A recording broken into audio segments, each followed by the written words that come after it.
action never stops. Are you writing this down? Now, something completely different. This is Chuck and Buck in the morning. What's up, folks? Why, you people are beyond human. Let's go. Let's get the game on!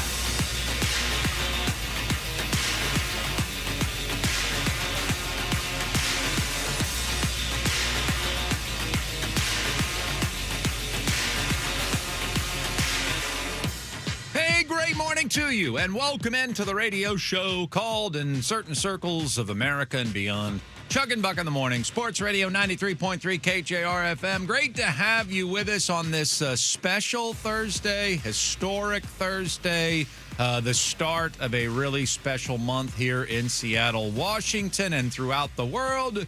And we are going to dive into that and so many other subjects on today's radio show that will last today 4 hours, an entire 4 hours. Wow. Coming your way here on this Thursday. So great to have you with us. My name is Chuck Powell. Ashley Ryan is here as well. Beautiful morning, undoubtedly driving in here today. I don't know why, but I took particular note of the Space Needle. Now that we're getting these earlier mornings that we get to drive in and we get pure daylight, it's like the Space Needle was like beaming this morning, and I think that even the Space Needle knows I need to look my best today because the world's going to be watching certain cities in America starting today, and I think it woke up with an attitude today. Yeah, I think it to did be its too. best. I think Mount Rainier was in on that. Oh, yeah, she was out and shining. I was like, girl, you look good.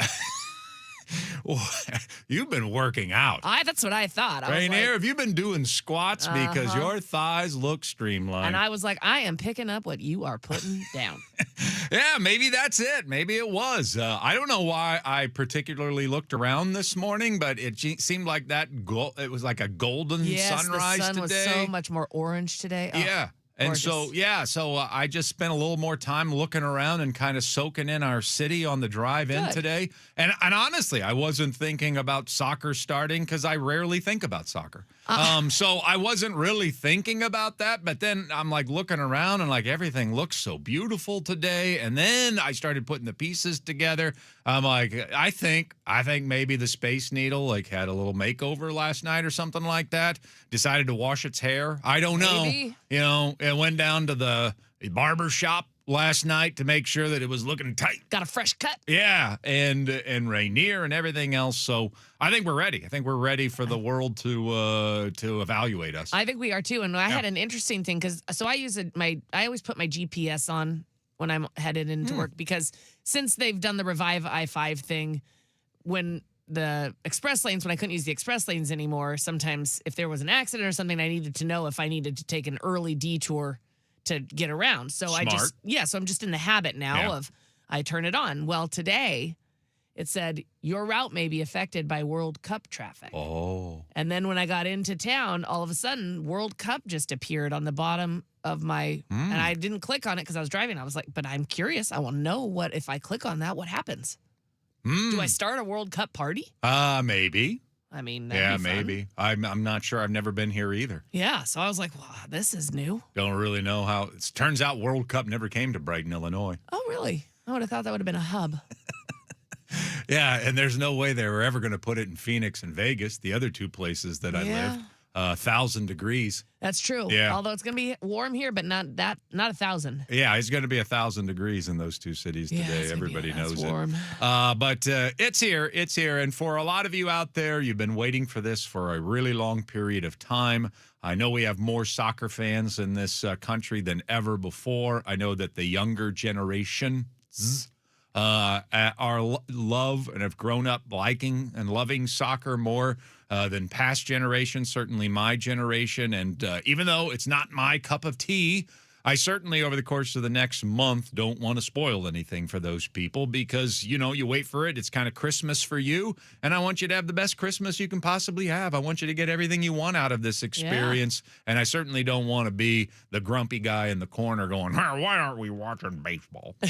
Well, and that's the nice thing is we can watch both. And I think it's, obviously I've always watched World Cup. I've always enjoyed that. That's pretty much the only soccer I watch. But it is different having it going on in your own hometown. For sure. Like it's like, okay, well, yeah, I got to pay a little extra attention to it now. And like I said earlier this week when we were openly discussing how are we going to do this, I mean, we're not going to sit here the whole time talking soccer.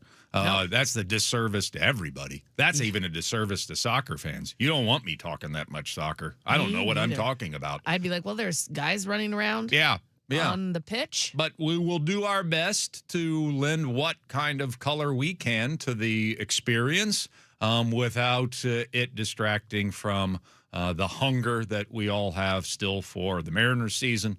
The Seahawks off season. We are world champs, you know. Yeah, I heard that. And the NBA Finals, which really is where we start today. We've got to sink our teeth into this topic, our first big topic of the day.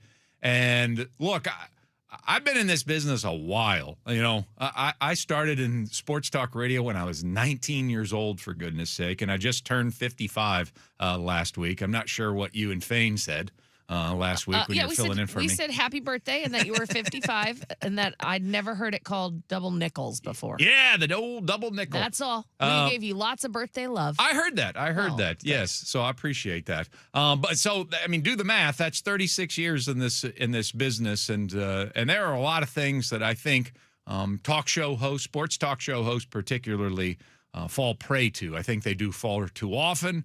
I think they're always looking for that big, giant, bold take rather than having a reasonable response to what we watched the night before or what we experienced as sports fans.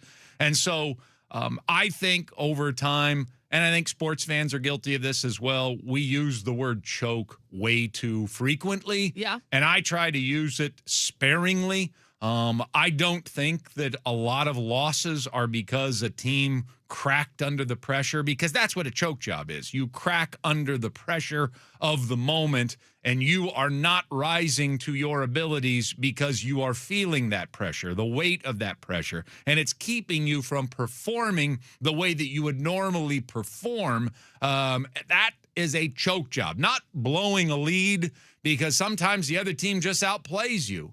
That's not choking. Most of the time, it's not choking. The team didn't lose because they fell victim to the pressure of the moment, and that's what threw them off their game. But obviously, there have been cases over sports history where, yes, that's a choke job.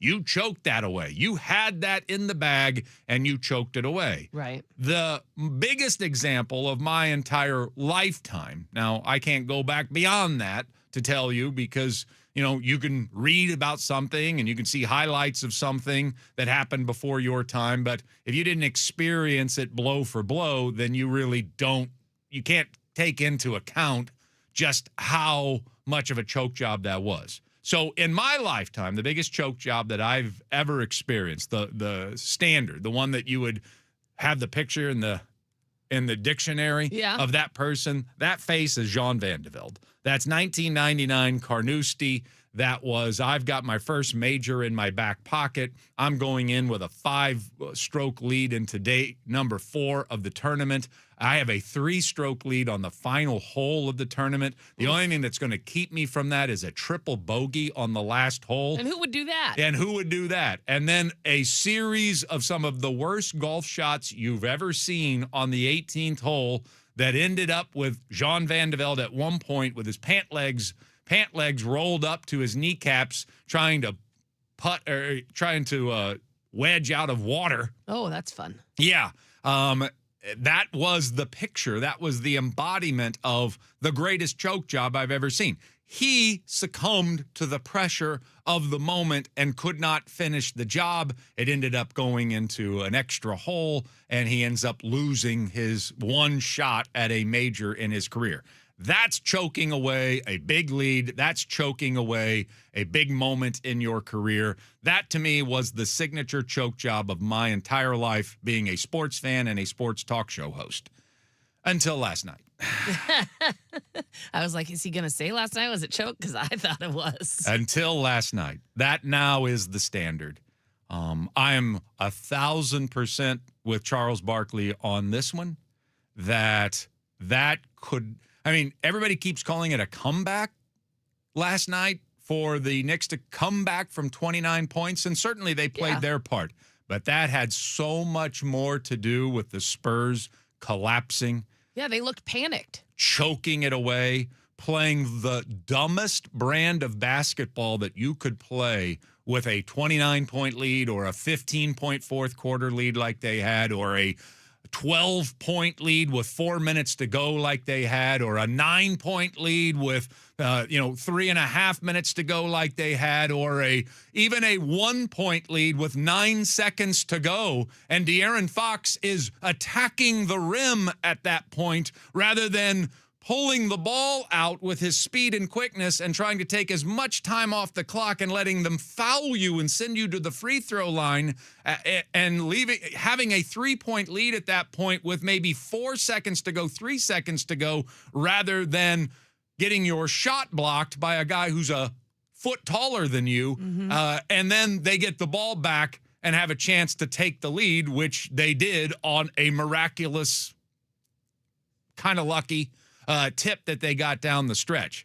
That was as bad as you can choke something away as I think I've ever seen in the history of watching professional sports. And I won't ever hang that on a college kid, but when you're in the pros, I don't care if you are young and untested at this level on this stage. You defeated Oklahoma City. You didn't have much trouble with that. And here you are with a 29-point lead at Madison Square Garden. You've completely taken the crowd out of the game. It is theirs for the taking, and you just elect to play the laziest, sloppiest, scaredest version of basketball that a team can play.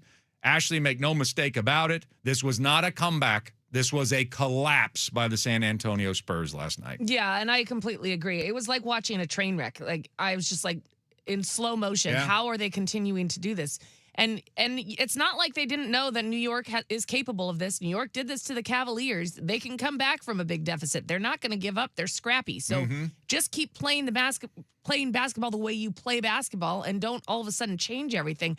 I had no idea. Well, actually, I disagree with that part. Because you do change something when you're up 29, just as Charles was talking about last night. You do change the way you're playing. You do try to milk some clock at some point. Yes, you do try to work the interior. You do try to look for the best shots possible, because all you really need are 2 points at this point. You just need any points that you can, and then you need to milk away the clock, and the combination of those two things. Don't play scared, but you do adjust the way that you play. Not the Spurs last night, and this has to go on our guy Mitch Johnson as well, because I think he froze in the moment. He choked it away as much as any of the players last night, and that is you just keep throwing up threes. You're rushing to throw up threes. Why are you shooting any threes up 29 points in the second half if you don't have to, unless it's a wide open look? And yet the entire team just decided that's all we have at our disposal. There's no other way to play basketball than to shoot a three, and they just shot themselves out of a huge lead. They made silly mistakes, silly turnovers. I mean, they just weren't playing like a team with the lead in the NBA Finals, and it cost them. Yeah, and when I was saying don't change how you play, I meant like all of a sudden it seemed like they were like, I guess, just afraid. They weren't playing with the confidence that they had before. And as far as the threes, I was yelling at the television. I mean, if you're going to throw up a three, at least wait for the shot clock to wind down. Don't throw it up when you've still got 20 seconds on a shot clock. Like, that's just a waste of a possession. You have a 7'5" big man. Yeah. Get him the ball in the paint, and they can foul him. Yeah, exactly. Or he can, or he scores. And you work it for a good field goal attempt. And that just, I mean, if you were to write up a game plan for how could we blow a 29-point with our talent and our defensive capabilities, how could we do it?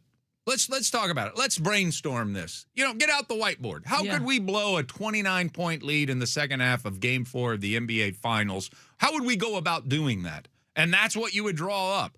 I got an idea. what if we never used the clock and never went inside the 3-point line? And then what if we fumbled away a bunch of opportunities to score? And what if we stopped playing defense? And and what if, as we're collapsing, we don't call a timeout and we just let things continue until we only have a 4-point lead, and then we decide, oh yeah, we should probably call a timeout now. Yeah, I don't know. I don't know what happened to the collective last night. De'Aaron Fox seemed to be the only one that wasn't scared of the moment, and yet he was playing the dumbest brand of basketball. Mm-hmm. So everybody else looked scared, including Wemby, including Mitch Johnson. Mm-hmm.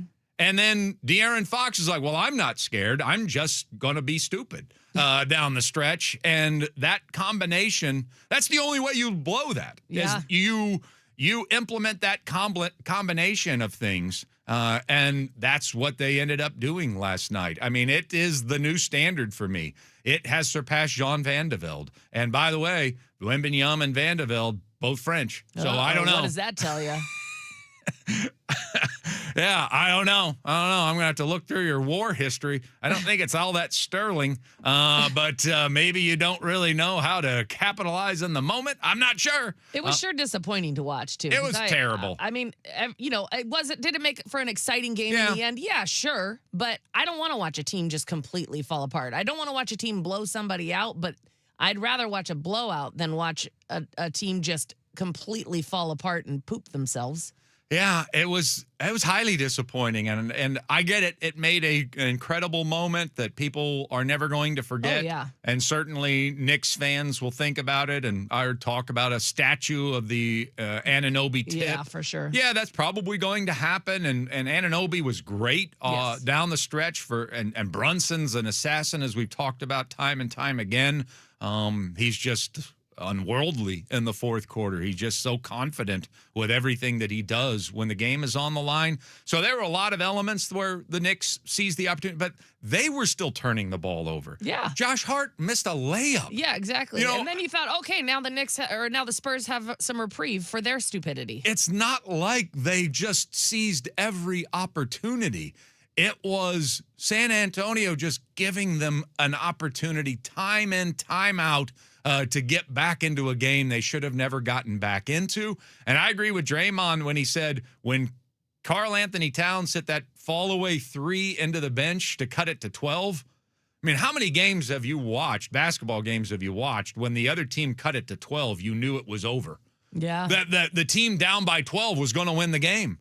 And he said it, and I thought the exact same thing. I'm like, because you'd already gutted 17 points of that, and you had all the momentum, and the place is going crazy, and you could see the Spurs players gripping and stressing. And you're right, Mitch Johnson wasn't doing anything to take over the moment, to try to, stunt the momentum that was taking place at that time. And when he hit that fall away 3, I'm like, oh, now they're going to start getting all the garbage to go their way as well. It's like the basketball gods are on their side at this point. They cut the lead to 12 with like 5 minutes to go. And I'm like, this game's over. The Knicks have won it. And it was funny to hear Draymond Green say the same thing in the post-game analysis. Yeah, I was just watching thinking, like, is there some miracle that the Spurs can grab onto just to hang on to this? Because I didn't think the Spurs were going to do anything to in the last minute or two to all of a sudden, make a run and dominate and get a 8-point win. But I thought, is there just something that they could hold on to so that the Knicks don't complete the full comeback? And sure enough, there was none. Well, there were plenty of opportunities for that to happen. And even, like I said, even all the way down into the last few seconds, they just still were like, no, we're going to choke this away. Yeah. No. I mean, I know they gave us another opportunity to cement this thing, but no. We're going to miss 2 free throws from our best player, who's an 86% free throw shooter. Every opportunity that they give us to cement this thing,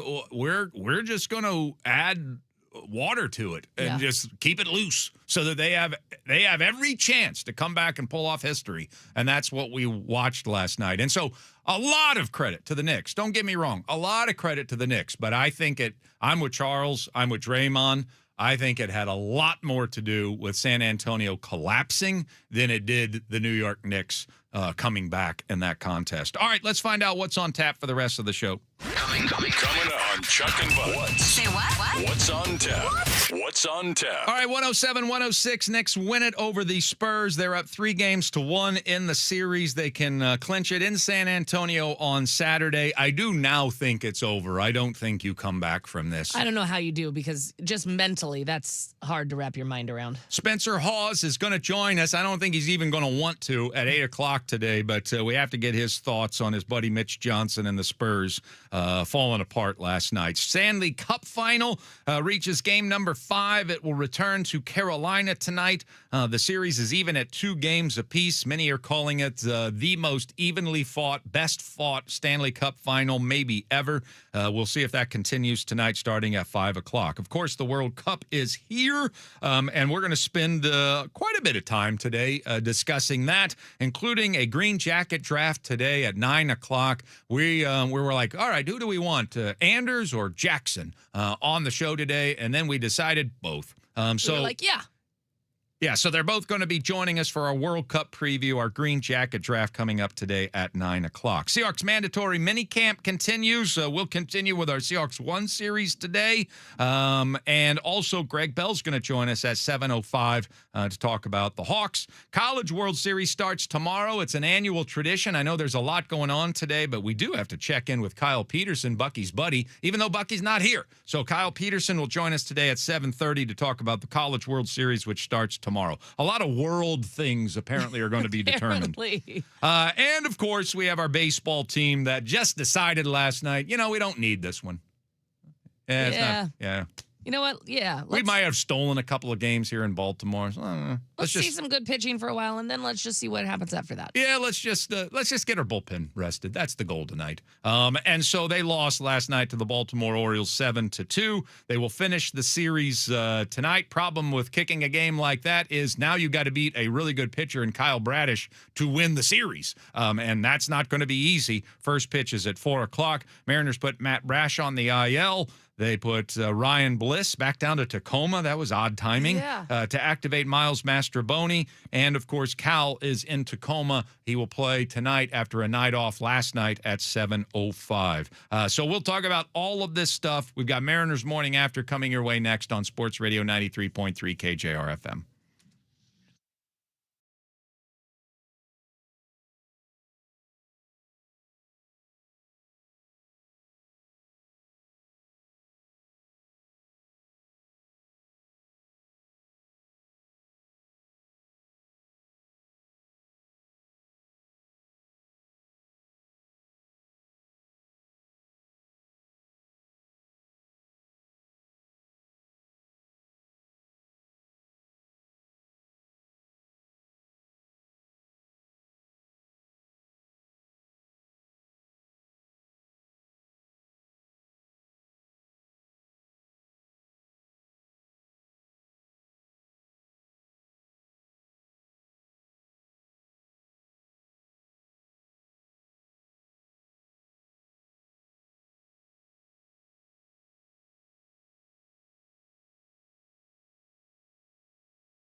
So somber. It really is. Hello, darkness, my old friend. I've come to talk with you again. Yes. We need to have a chat. Because a vision softly I don't know if I want to talk. Stop creeping on me. left cry. its scenes while I was sleeping. I'm asleep. I don't even want to cry. Mariners, I mean, you kind of were playing a little bit with house money. It kind of felt like last night in Baltimore. Yeah, those were two tight games. They could have easily gone Baltimore's way, both of them, and you come away with both victories. Think about, I mean, we talked about it a lot yesterday about how crazy that game was on Tuesday. Mm-hmm. You had not only did you have three guys for the Orioles got thrown out at home, Yep. which how often do you see that in a game? Not very often. Three players from the opposing either team that gets thrown out at home. But for them to get thrown out by the narrowest of margins, all three of them, and we got the benefit of all three of the calls. Yeah, we were living dangerously. Yeah, we were living dangerously. We were living pretty good life there for the first 2 days. And certainly you want to get greedy if you're the Mariners. And they didn't go into the game thinking, well, we've got two. Let's just kick this one. But it did kind of feel like, George, if we're going to win this one, it's all on you, bud. Yeah, that's what they did.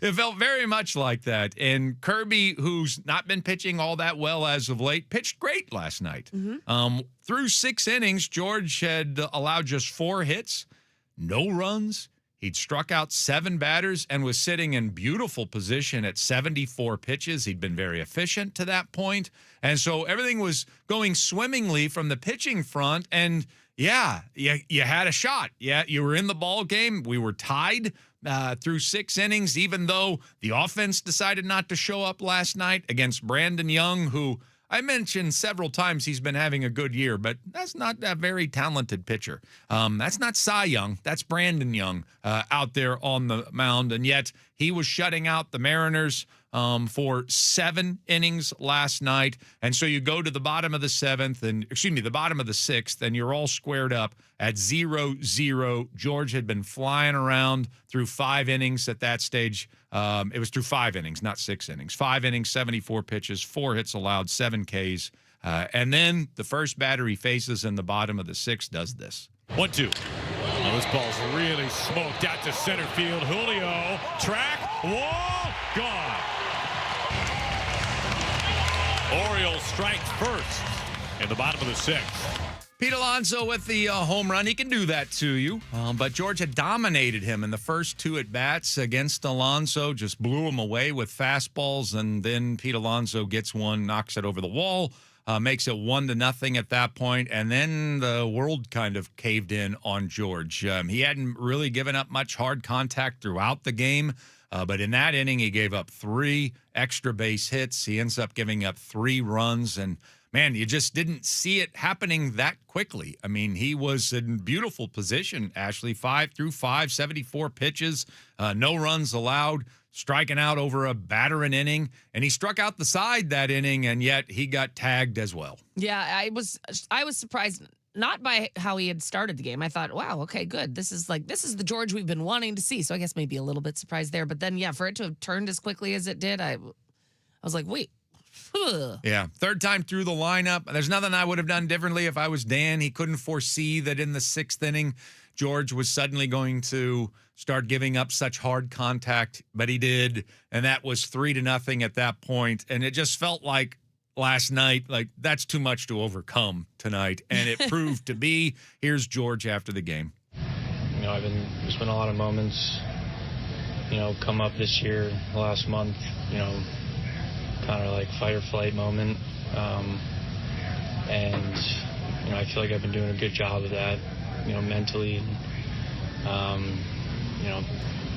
Those results will start coming my way eventually, but I'm thinking about it the right way and doing the right thing. So, man, I get 1-0 and then, it's game over.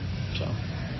You seem so much more well-equipped to be able to work through some of these challenges than maybe a few years ago. Does it feel that way to yourself? Yeah, I mean, like this game finds a way to slap you in the face all the time. So the more and more you go through it, the more you learn from it. So that's what I'm trying to do. And I'm still going to be mad, still going to be angry, but use it in a different way to approach the next start. He knows himself. But this is the best part, though. It's like this George now is, instead of, he's like, I'm still going to be mad. I'm still going to be angry. But he's not like, I'm effing mad, like old George would have been. I kind of miss the old angry George. I don't know. I don't know how really to... I don't think he uses it to his benefit. There are some players that use their anger to their benefit. But, I mean, you heard it in the statement. And maybe people don't catch it. I catch that. When you say, you're pitching great, and you feel like you're having a good day, and then you give up a home run, the game's over. Like, it was 1-0 at that point. And that's how he unfortunately thinks. Like, I'm not getting any run support. I'm pitching great.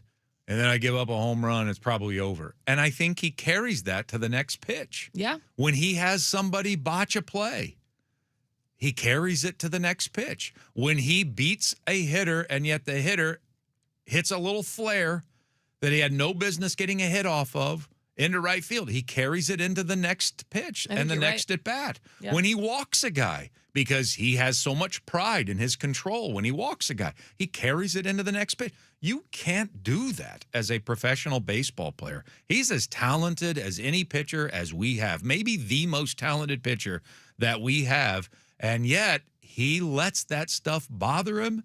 And if it makes you angry and focuses you more, great. Right. Plenty of people are better when they're angry playing sports. Yeah. But when it makes you worse, I mean, if your mindset was, oh, there you go, I gave up a home run, game's over because this team can't score for me.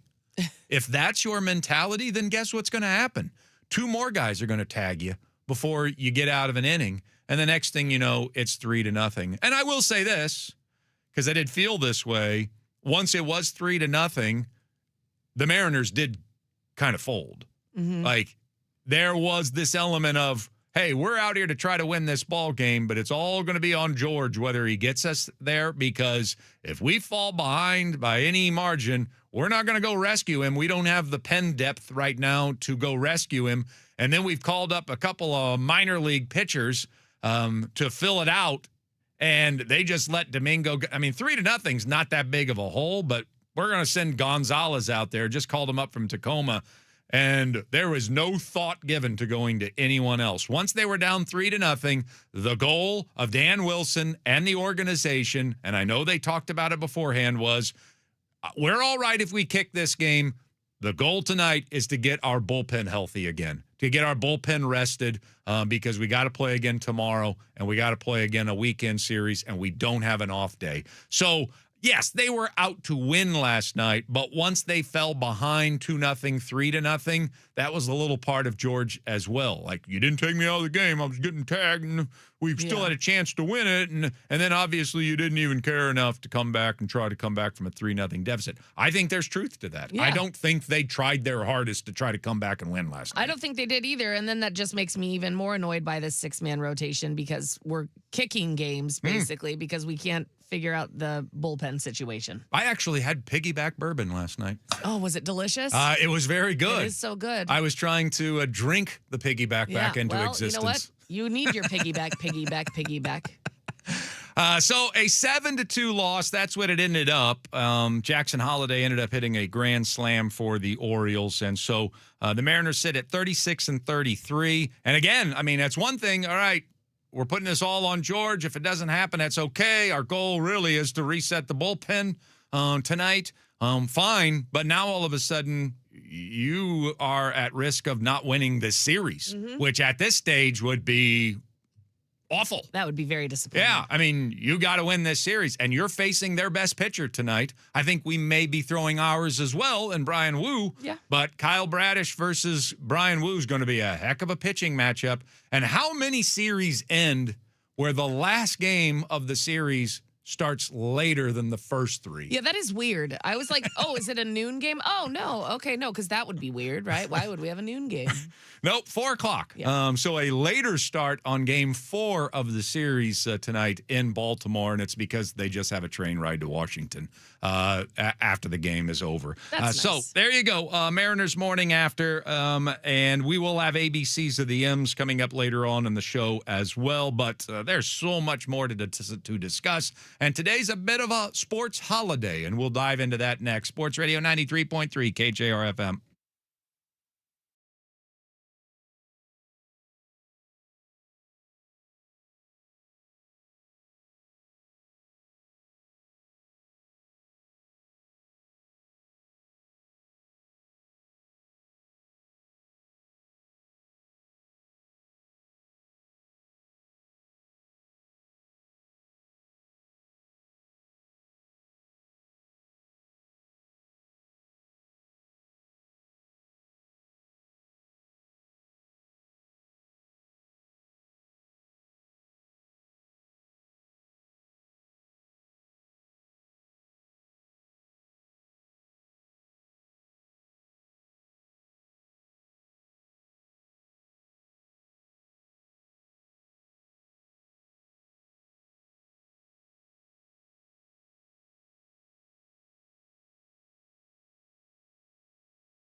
say, God's a baseball fan. I know it.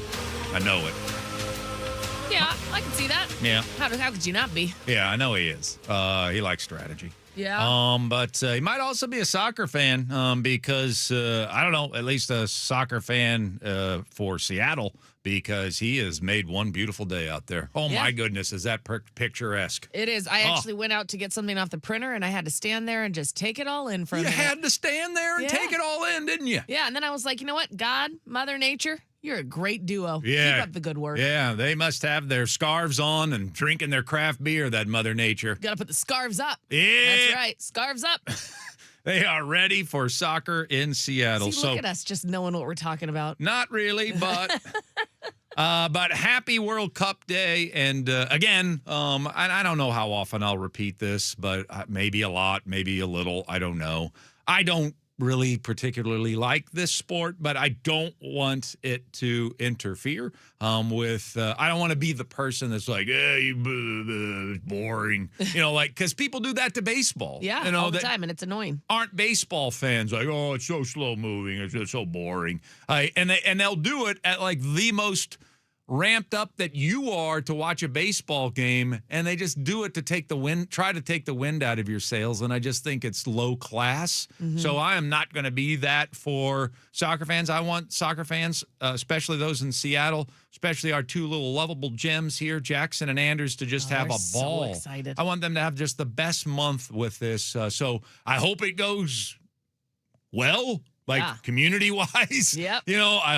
I hope everybody that's coming into the country has a great time here. I think that you're going to. I hope that we don't have turds that are out there to try to disrupt other people's good times that are coming here to visit our city and our nation here today. But I'm just going to trust that this is going to go great. And if I'm going to judge it by the weather, we're off to a tremendous start. Yeah, it's Again, it's exciting. I like soccer, or I don't love soccer like you, but I like World Cup. Every 4 years, you get something a little bit more amped up to watch, and so there's more than just traditional soccer, especially here in with the MLS, which is a perfectly fine product. I'm just not that into it. I don't watch European soccer, none of that stuff. But when it comes to World Cup, when it comes time to representing countries, I just feel like the Olympics. There's just a little more oomph to it, and that's fun. And I dig it. Well, there's a lot of oomph to this. 48 different teams or countries are going to be represented at this year's World Cup. All the groupings, there are 4 in each group. There's a Group L. That's how many teams are in this World Cup this year. So 48 different teams, like Group A, for example, which I like to call Group Andres Munoz, because it's got Mexico, South Africa, Korea, and Czechia in it. And then Group B, which I like to call Group Brash. It's got Canada, Bosnia, Herzegovina, Qatar, and Switzerland. What a combination that is, right? For goodness sake. And then Group D is the one that, of course, the U.S. is involved in, and that's going to be Turkey, which apparently they've kind of put their foot down. They don't want Turkey spelled the way we spelled it when I was a kid. They've changed the spelling. Have they? On the nation Turkey. Now it's Turkiye. Oh. Which it was always just like the bird when I grew up in school. So they've changed apparently the spelling on that because they don't want to be associated with the bird, I guess. Or maybe here in America they're putting. I haven't looked at all of the pools, but possibly they're putting it how each country spells theirs. Yeah, I'm sure. Yeah. I'm sure, but it was in our textbooks as just like the bird. That's how it was always spelled, and so Turkey apparently put his foot down. Like, no, it's not spelled that way. Yeah, spell it correctly. Cut it out. A-holes. Australia's in our group, and then Paraguay is in our group as well. And yes, if you want a translation, that is two guys. That's what that means. We got a text yesterday that someone, when they heard, they were like, I can't stop laughing about Paraguay. They really went over really well. Uruguay's in this as well, which translated one guy. Okay. Yeah. I thought it was more of like when you're calling someone a guay. Like Uruguay. No, Uruguay. Actually, you know what the actual translation of it is? Paraguay is the river that gives birth to the sea. Okay. It's a really, for one word to say all of that. Yeah. And then Uruguay is the river of the painted birds. So obviously, guay means water of some kind, rivers, I guess. But for pear to mean gives birth to the sea. Yeah. And for your to mean painted birds. Yeah. That is something. That is different. That's a study but we right there. now know how to say rivers. That is Guay. That is fascinating right there. I'm going to go down to the Columbia Guay this summer and hang out. Why wouldn't you? All right, coming up next, headlines, and Greg Bell's going to join us. Sports Radio 93.3 KJR FM.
Chuck and Buck in the morning, Sports Radio 93.3 KJR FM. We roll into the 7 o'clock hour. That drab highlight rather than an NBA Finals highlight? Come on now. I know. I Come thought on about now. it, but I was editing a bunch of other audio, and I was like, oh, I got to play a highlight. I better grab that one. The Mariners do lose 7-2 to the Baltimore Orioles tonight on a game they kind of left to George Kirby to figure out. And then once they fell behind 3-0 in the sixth, it seemed to me like the goal was to rest the bullpen and not really come back and win the game last night, which I suppose is fine. You got to do that every once in a while, bigger picture kind of thing. And so the Mariners do drop one to the Orioles last night, 7-2. They are 36-33 on the season. They've got one more in Baltimore tonight at 4 o'clock, and it will be the best pitching matchup of the entire series. Brian Wu for us, Kyle Bradish will go for the Baltimore Orioles. Speaking of baseball, College World Series will start tomorrow. The NBA Finals may have ended last night as the New York Knicks came back from a 29-point deficit, a stunning second half at Madison Square Garden, 107-106. The Knicks win over the San Antonio Spurs to take a 3-1 lead. I can appreciate that everybody's calling it one of the greatest comebacks in the history of sports. Certainly it was, but kind of felt to me like it was more of a collapse, a choke job. I hate using the word choke job for sports, but when it applies, and the Spurs choked that game away. That was a choke job last night, and they now trail 3-1 in the series as they lose to the Knicks. Game number 5 will be played Saturday back in San Antonio. They will tip that at 5:30. Can't wait to hear Spencer Hawes' thoughts coming up at 8 o'clock here today. Seahawks, and of course the biggest story here today is the World Cup is here. It is day number 1 of the 2026 World Cup, and of course Seattle has a slice of that this year. So roll out the red carpet. Here we go. Beautiful day to get it started. 2026 World Cup is here. We will have our World Cup preview coming up today at 9 o'clock on the show. But right now, let's talk some Seahawks football. It is a mandatory minicamp for the Seahawks this week, so that means every day we chat with our Seahawks insider, Greg Bell, is with us on the radio show. Hi, Greg. Hi, good morning. Good morning. How excited are you for World Cup, by the way? I am. It's it's the world's biggest sporting event. Yeah. Most people in the world watch it. I'm kind of a soccer guy. Both my kids played at decently high level all the way into their college years. My son played college soccer. He's a soccer official. He's still pretty involved in it. So, yeah, I have an appreciation for the game for sure. I'm not one of those who's, it's soccer. Yeah. I think Spain's going to win it all. Spain's going to win it all, huh? You already got your pick in there. How much do you think you will watch? I mean, how much time? When Greg Bell gets a chance, he goes and hikes a mountain whenever he possibly can. So, will it invade your weekends? Will you make sure that you're watching World Cup action every day? Is that the type of World Cup fan you might be? Most days. I'm going to be covering all the Seattle games for the News Tribune, and I'll be writing a lot of it will be seen, but I'm writing a bona fide game story. Just like I'm going to cover a Seahawk game when the U.S. and Australia play here on the 19th. It's a week from tomorrow. Videos from the field and the whole thing. And then, if I'm not doing anything else, I'll watch. But I don't think I'll stop doing something or going out or enjoying this 85-degree weather just to watch the soccer game. But I haven't even seen the setup downtown, the barge, and I heard people call it the bro barge. I don't know if it's a bar or what it is off the Elliott Bay. I haven't seen the whole setup in Seattle yet. I'm kind of curious to see that too. Yeah, well, pretty fascinating, no question about it. So, all right, well, it gets started today, and Greg Bell's ready, just like the rest of you are ready. All right, let's talk some Seahawks football. And so, what was the headline then as you start today? What's the headline at Seahawks camp right now? Well, from a football perspective, it was that Mike McDonald gave updates on Zach Charbonnet and Kenny McIntosh and Torrey Horton's injuries. And from an overall perspective of what Mike McDonald's trying to do, it's that he continues to keep these guys bigger than themselves. He keeps the team bigger than itself, and that's saying something for Super Bowl champions in the NFL at the height of their profession. But he cut practice short after just an hour. He changed the plan and had them just in T-shirts indoors. He calls it the ACT practice, where it's basically just it makes walkthroughs look like sprints. They don't do much at all, but just go through the plays at walking pace. And then he packed everybody up and spread them across Seattle to volunteer. At Seattle Children's Hospital, they showed up. But they showed up at the VA hospital on Beacon Hill. They showed up at Doug Baldwin's Family First Community Center, where the teens go after school down in Renton, and the Ronald McDonald House, which is one of the most fascinatingly charitable and heartwarming places in the city. And he just had the players be with those kids and those people at those places for the day. He just pretty much canceled and cut short the minicamp practice. So they're going to have what was supposed to be yesterday's practice this morning. And then they're going to have what was supposed to be today's practice this afternoon, and that'll be the end of the off season. He continues, Mike McDonald, as a first-time coach. I've done this for 20-some years. I haven't really seen a coach be this innovative, this mix of hard ass and players first, and just worldly and beyond just the football, but to develop men and life skills, and remind these guys that they're bigger. That this whole thing they're in is bigger than the sport they play. It's really fascinating for me. I've mentioned before, I went to a leadership academy, West Point, that studies this stuff. And his combination of leadership in the sports realm is really unique. Yeah, and I love it. And if the team goes 1-16 this year, I'm still going to love Mike McDonald. But when he is trying to do things differently, when it does stand out to somebody that has covered the National Football League for as long as you have, that it's different. And if there is a slide next year, do you think that opens him up for criticism that he tried to recreate the way you defend a title versus, leaning back on everything all past champions have done? Sure, it would, because that's our society. Yeah. Everyone is gonna sit from some armchair or up on high and criticize somebody who doesn't succeed and why they didn't succeed, and they'll tear him apart and say that he failed and got too involved in everything but the football, and they don't know. I mean, he's not about just the football, and that's what makes him fascinating, because he is so much football. He's a nerd. He says that. I'm a football nerd.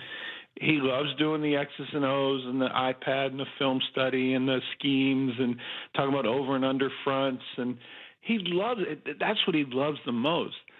But it doesn't define him, and it certainly doesn't define how he leads and coaches the players. And that's what makes it such a fascinating.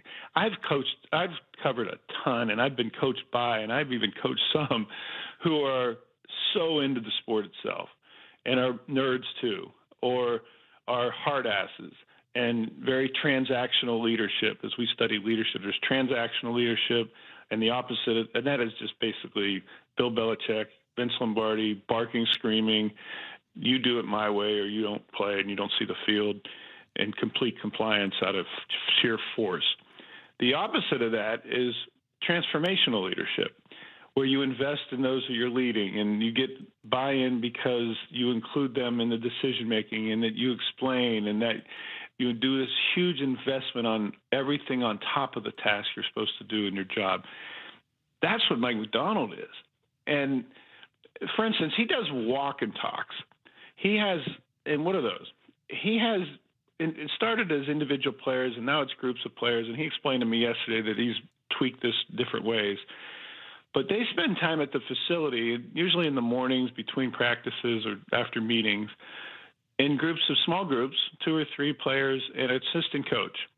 And they just walk around the facility and talk about the players' why and the coaches' why, or how they got here, or what's their favorite thing of life, or what makes them smile in the morning, or what their kids are doing. Anything and everything, including football, they talk about. They invest a lot of their time. There are a lot of coaches who would rather use that time looking at what the latest offensive techniques of Sean McVay are. But McDonald has time for that too, but he invests his time in the person. A lot of the team meetings the Seahawks have had in the last month or year, in the last 12 months, group meetings, position meetings, entire team meetings, have been randomly pulling guys out of the seats and saying, tell us your why. Tell us how you got here.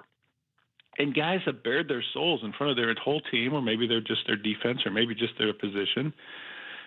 And guys love each other because of it. And they can't believe some of the stories that they've heard of guys who are homeless, or guys who lost a parent, or guys who have overcome all kinds of things to get here. Because everyone's got a story, and everyone has something that, to this day. It's just, I could go on forever about how fascinating covering the entire aspect of Mike Macdonald is, and yesterday was a piece of that. Greg Bell is with us, our Seahawks insider. You can, of course, follow his coverage of minicamp there at thenewstribune.com and follow him on X at GBellSeattle. Well, let's talk about something about that's on the field, because yesterday we did our Seahawks 1 series we did with Dick Fain, and he chose Torrey Horton to break down. And we ended up in a conversation about where does Torrey Horton kind of fit with this group. I'm kind of expecting them to use more double tight end this year. I'm expecting Robbie Oates to play a role at fullback this year. Well, if you're going to showcase that more frequently, and maybe they're not, you tell me, then that sounds like you're going to go a lot more two receiver sets than maybe we've traditionally seen over the course of the last decade. So as you're trying to figure out the hierarchy at the wide receiver, JSN's number 1, how does the rest of it fit, and how often do you see Brian Fleury using 3, 4, 5 receiver sets? I still think quite a lot, because the sport, the league, the game today is creating mismatches by use of multiple receiver formations, and that offensive coaches think the deeper you get into someone's secondary, when you put 3 wide receivers on the field, they're going to counter with 4 or 5 defensive backs. You put 4 or 5 wide receivers on the field, they're going to counter with 6, sometimes even 7 defensive backs. Basically, the offensive coaches think the deeper we get into your pool of defensive backs, we're going to find a mismatch among one of those 6 or 7 defensive backs, because your 6th or 7th defensive back isn't nearly as good as your first. And we're going to say that your third or fourth wide receiver is going to beat your 5th or 6th or 7th defensive back. That, in a nutshell, they're simplifying why the proliferation of spread offenses and a lot of multiple wide receivers. And Brian Fleury is still going to do that. Kyle Shanahan still does that in San Francisco, that Fleury was steeped in, and why the Seahawks got Fleury as the OC. But your point's a good one about multiple tight ends and use of 2-back. McDonald actually alluded to this a little bit, talking about Robbie Oates in his second year, the fullback, and how they're going to use him not just in I formation, and that they're going to use offset eyes, and they're going to use Oates as a wing, but have a second fullback on the field doing different things. Slip motion right before the snap. I'm seeing a lot of slip motion in these off-season practices, meaning 1 or 2 or 3-step motions right before the snap to create a leverage advantage right at the snap and after it. That's what Sean McVay does with the Rams a lot. Having said all of that, it's Smith-Njigba number 1, the offensive player of the year in the All-Pro. Cooper Kupp is still probably number 2 to me because of the trust factor that the entire offense, the coaching staff, and Sam Darnold has, and a guy as steeped in and as accomplished as Kupp is. And then you start getting to the fact that they just spent $51 million on Rashid Shaheed. Mm-hmm. Yes, it's to return kicks, but also they want him burning down the field. And Shaheed is much more involved already and much smoother in the offense and syncing with Darnold than he was any time last year, because he came in midstream at the end of October. So where does that leave Horton? Well, they envision Horton and Shaheed on the field at the same time to give defenses a speed problem, thinking you're not going to have 2 guys who can, in your defensive secondary, who can run as fast as Horton and Shaheed can. So now you're talking 4 wide receivers all of a sudden, which is why I think they're going to go. They're not just going to exclusively 2-back, 2 tight end, 2 wide receivers, because of the need to want to stretch defenses out.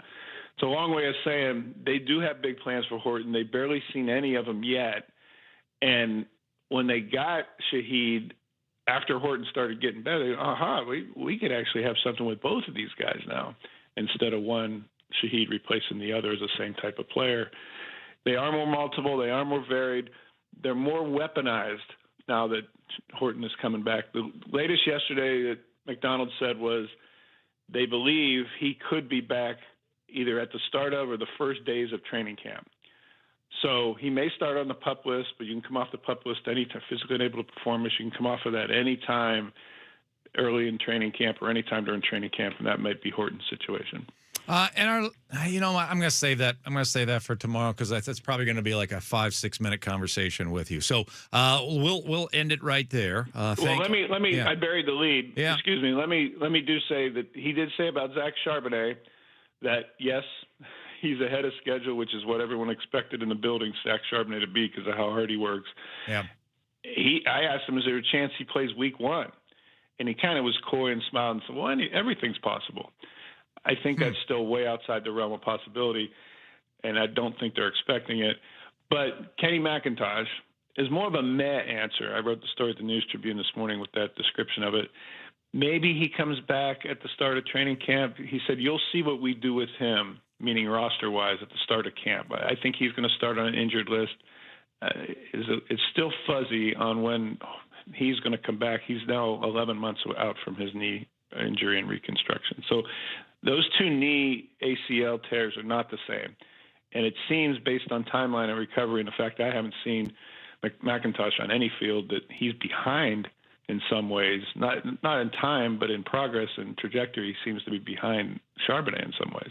So McIntosh is the meh, Horton is the positive, and Charbonnet is the whoa.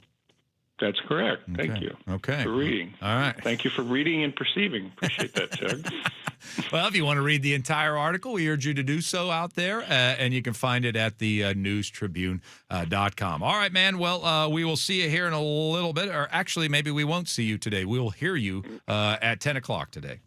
Yeah, I'll be down at Seahawk headquarters. Thanks. Okay. All right. Greg Bell, our Seahawks insider, joining us here today, and he's got a brand new sparkling sponsor that we will debut here today. His segment brought to you by the Emerald Queen Casino. Bet, watch, and win at Emerald Queen Casino's Emerald Queen Casino Sportsbook. Visit emeraldqueen.com for details. Emerald Queen Casino, always entertaining. Coming up next, it's an annual tradition. Of course, it's Bucky's buddy, but that doesn't mean we're not going to use his phone number this time of the year. The College World Series is going to start on Friday, and we have to talk to the face of the College World Series, Kyle Peterson, our friend. Sports Radio 93.3 KJR FM.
Sports Radio 93.3 KJR FM. Somewhere in middle America, give you right to the heart of matters. It's the heart that matters more. Think you better turn your ticket in. Put your money back at the door. Hey, good morning to you. It is Chuck and Ashley with you here on this Thursday. Big day here in Seattle, obviously. And a big day starts in Omaha, Nebraska tomorrow with the College World Series getting underway. Apparently, we're going to decide a lot of world issues here over the course of the next month in the sports world. A World Cup, a World Series, a World Championship in the NBA, Stanley Cup. I guess they're going to claim to be on top of the world. So apparently a lot of world issues are going to be resolved here over the course of the next month or so. A lot of bragging rights are going to be held worldwide, no question about it. But in Omaha, tiny little Omaha, Nebraska, every face what the face they recognize, everyone there? That's the face of Kyle Peterson. It is the last person they think about before they go to sleep at night. It's the first person they think about in Omaha, Nebraska when they wake up in the morning. They thank God every day for Kyle Peterson. And he joins us here on the program, the face of the College World Series, as he does every year. It's an annual tradition. How are you, sir? What a disaster this city must be if they're thinking about me before they go to bed. But I'm good, man. I'm just pulling into downtown. Oh, boy. It's overcast and feels like a Seattle day. It's like 71 degrees, and we don't get that feeling this time of year very often. Right. So it should be good. Yeah, good. Does Omaha, are they even aware that the World Cup is going on? I mean, their biggest party, annual party, is getting ready to be thrown starting tomorrow. So is there even any awareness? Will there be a soccer game anywhere in Omaha, Nebraska over the course of the next couple of weeks? There's probably a few bars that are aware of it. Outside of that, no. No, this is... I mean, my daughter played high school soccer, so I actually do like the sport. But no, if you're looking for people to talk to you about the World Cup, I wouldn't come here this week. Okay. All right. Good to know. Kyle Peterson is with us. It's our annual tradition. Usually Bucky's here. He's Kyle's buddy. But, he's out for a little while, but I'm sure he'd like to be here. Yeah.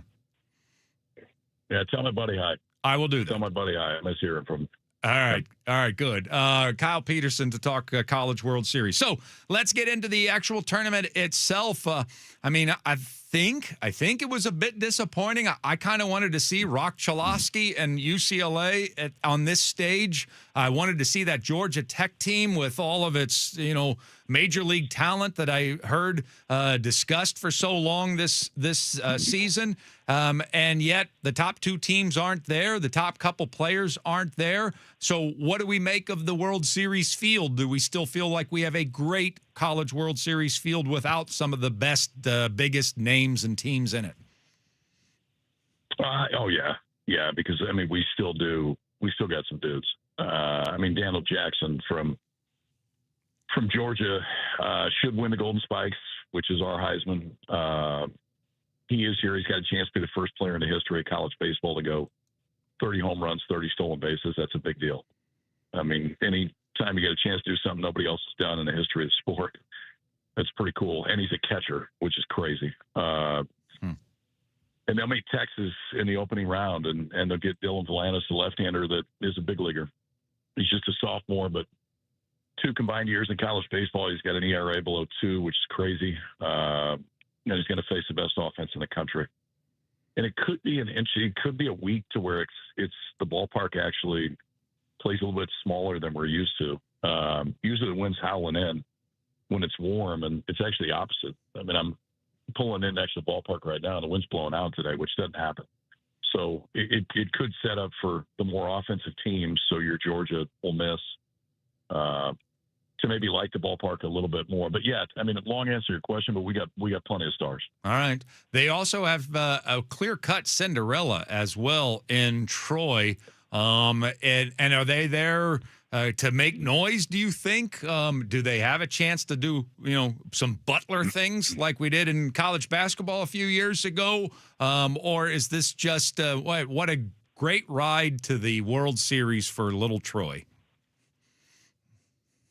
Yeah, I think they got a chance to win a couple games. It's they open with West Virginia, and it's the first time in 40 years that we've had an opening round game with two teams that have never been here, which is super cool.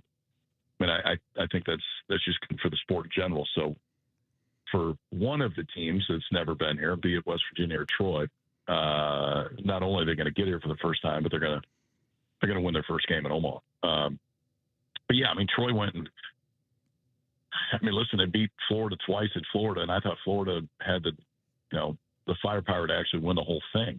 And they had to come out of the losers bracket, beat Florida twice. They did.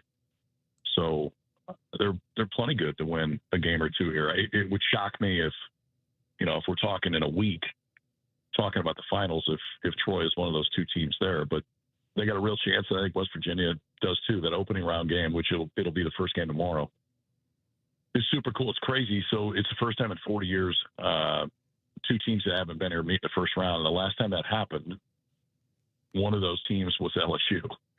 And we know what LSU did that since. I mean, they've won 8 national championships, but still, it's cool to see the game grow in areas. Yeah.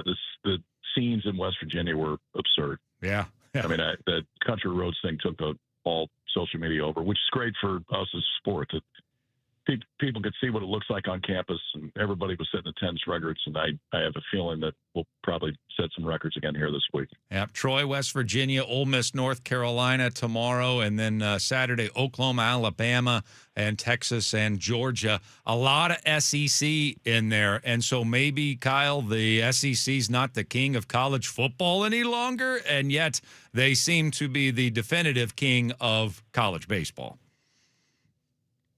Well, when you've had a team play for the national championship, be in the finals 16 of the last 17 years, that's pretty loud. Nobody's ever had no conference has ever had 5 teams here until this year, and the SEC has done that. So, and one side of the bracket is all SEC. Yeah. So they're guaranteed to have another team in the finals. It is the most complete league in college baseball, and it's not debatable. And it wasn't before this. Now, is there somebody who can beat them? Sure. Absolutely. North Carolina's loaded. West Virginia, I think, can make a real run. Those are teams on the other side that I think could potentially get to the finals that are not Ole Miss. But still, there's no league that commits to the sport more. There's no set of, I would say, collective fan bases that cares about the sport more. And there's a reason why. There's a reason why they lift the trophy more than anybody else. They care. Mm-hmm. And they travel as well. And I would imagine North Carolina will, and West Virginia will, and I would imagine Troy will. I mean, is there a hotel room available in the state of Nebraska this weekend? Well, there ain't many, and if you can get one, it's not free. But McAfee's here, is going to be here. He's doing his show from here with his ties to West Virginia, and that just makes it more of a madhouse. So.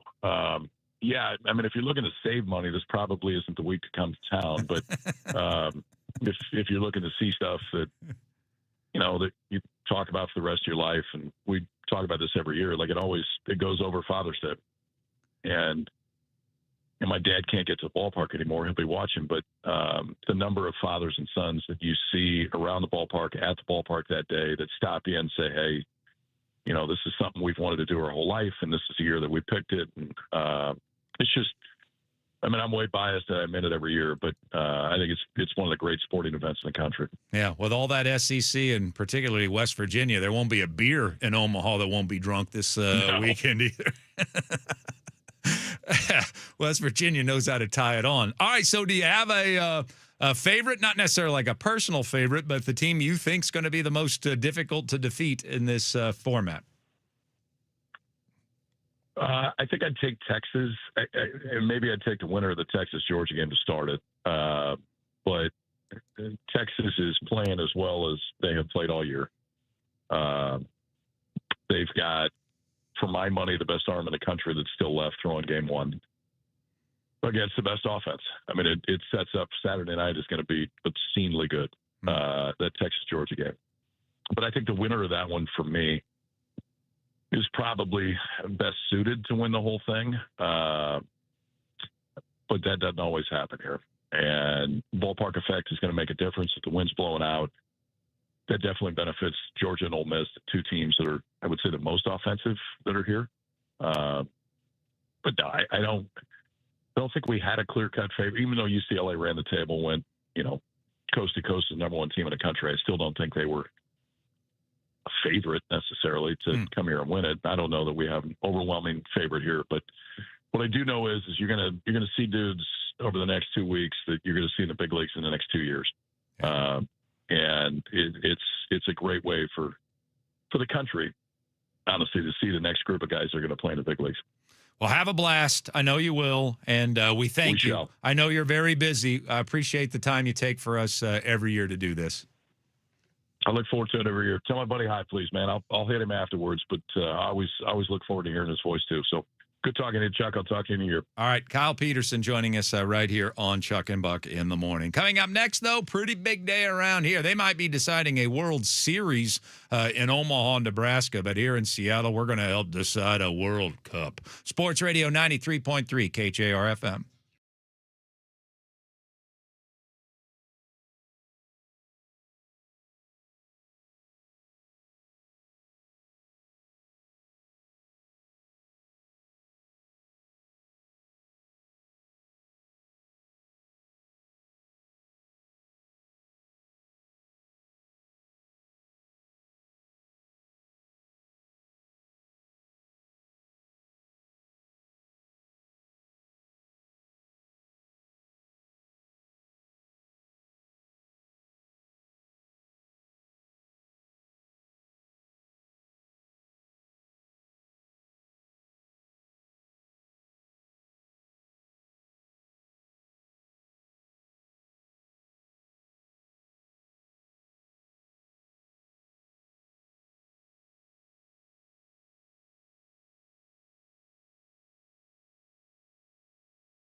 on Sports Radio 93.3 KJR FM.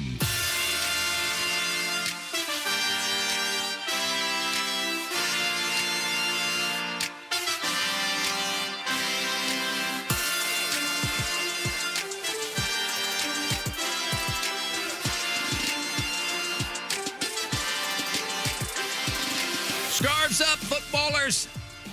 There you go. Now you sound like a real soccer dude. Get your crap ready. Get your crap ready and your scarves up. Yeah, you've been waiting for this for a long time. I've been waiting for this my whole life. That's right. World Cup coming to our town. You know what, soccer fans? You're 5 feet nothing. 100 and nothing. Oh. You went toe-to-toe with the biggest sports fans in the world. That's right. I've been waiting for this my whole life. It is Chuck, and it is Ashley with you. And yes, the World Cup is here. A beautiful, sunshiny day to welcome the World Cup to Seattle. It gets started tonight. Again, I'm not going to try to pretend to be some sort of soccer expert here over the course of the month. Not even really that big a fan of the sport. But nonetheless, I do want all you footballers to just have a ball. Just have the time of your life. If this is your Christmas, I hope you get everything you want out of the from underneath the tree. So good luck to you on that front. I will say this. We had Brad Evans on yesterday, and this is sort of it. Like I grew up with baseball, and I grew up with basketball, and I grew up with football. And so it's just I'm just ingrained in those sports. I mean, just studying them, watching them, enjoying them my entire life. Hockey was something that I didn't really watch a ton of as a kid and had a hard time getting into it from a national perspective or even a local perspective for the longest time. I even worked in Phoenix, but it was hard for me to even talk about the Coyotes. I obviously have gotten more into it with the Kraken because I got to be in on the ground floor to watch an organization come together. Feels like you're a part of it. Yeah, I mean, I've been along with every step of the process, and now we're family members with them as the flagship. And I will tell you what really surprised me in learning more and more about hockey from our experts here over the course of the last few years is just how important like one guy is. One guy, like to have one of those Connor McDavid types or one of those Cale Makars or Nathan McKinnon types, and how much that lifts all players on the roster. I would not have thought that in being a novice kind of hockey fan and watching the St. Louis Blues when I was younger. I knew that Oates and Hull were amazing. Great 80s band too. But I knew that they were amazing. But I didn't realize just the significance that one hockey. To me, it looked like a sport where, like, man, this is really a team sport. I didn't realize, like, the one guy can elevate everything else. Until yesterday, I had zero idea that a soccer guy could have. I mean, you watch soccer. Yeah. Don't you think? I mean, it's like a big, giant game of keep away. Yeah. And to me, it's like, it looks like on its face, the sport where one guy could have the least amount of impact on the game. Yeah, you just want to put together the group of good, solid guys that all play well together. Yeah, who collectively plays the best keep away in the world. Yeah. With their feet. Right. That's kind of what it was to me. So then we have Brad Evans on, and I guess I should have, been piecing this together. I mean, if you watch Ted Lasso, you know what kind of a difference that guy made at the very end. It's true. And he was based off of Messi. And then we've watched Messi and what kind of effect he had on the worst team in the MLS that suddenly overnight became the best team, arguably, in the MLS. So I guess I should have put together that evidence. But for Brad Evans in the conversation yesterday to say the worry that he has with the U.S., do they have that guy? Like, I thought we had one of those guys. I thought this Pulisic kid was one of those guys. But to hear Brad Evans kind of break it down and to realize just how important like one dude can be to taking the U.S. from not being able to get over that hurdle into the conversation with the big boys throughout the globe. And do we have that one guy that can take us there? I was kind of shocked by that. Now, I admitted my ignorance when it comes to this sport. I just don't know it that well, and I don't enjoy it that much. But to find out from Brad Evans, no. If we have that one guy, if Pulisic is possibly that guy, that will elevate us into that upper echelon with all the other world powers. That was surprising to me to hear. No, I agree. And again, soccer idiot over here. So I feel like every time I talk to anyone, Anders, Jackson, Brad Evans, anyone, I'm like, oh, there's so much about this sport I don't know, which is good that we're not analyzing it because I feel like people would be very disappointed in us. And I count Jackson and Anders among the chief idiots I know in the world. That's true. Yeah, That's and true. for them So, to be teaching me stuff, I mean, I feel really stupid. The shoe's certainly on the other foot. I'll tell you that much right now. But yes, maybe Pulisic's that guy. Maybe we finally have that guy. I remember once upon a time, Freddie Adu was supposed to be that guy for us. You know, he was like 4 years old, our best player. Yeah. You know, and phenom. Yeah, and he did not turn out to be. Freddie Adonted. Yeah, he did not turn out to be that guy. And so maybe in this Christian Pulisic, we have that guy. But it's kind of surprising to just. If you've never watched soccer before and you watch the game play for the first time, you wouldn't think that one guy, the way that the game is played, could elevate a team because it just spread out all over the field. And yet he kind of brought it home for me yesterday. No. Yeah. There's a reason that Messi can join a bad MLS team and then suddenly they're a good MLS team. There's a reason for that. All right. Well, one player on a roster can make all the difference in the world, can take you from okay to great. So we shall see. All right, coming up next, more on day number 1 of the World Cup, plus more on game number 4 of the NBA Finals, which is going to go down in history. Sports Radio 93.3 KJR FM.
go flat for Jalen Brunson, allow him to operate at the top, 101. Brunson gets it, fires up a three. Shot no good. The tip, it's gone. It's gone.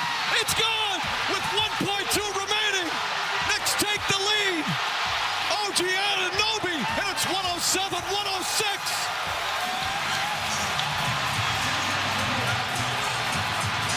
Bedlam here at the Garden. They can't believe it.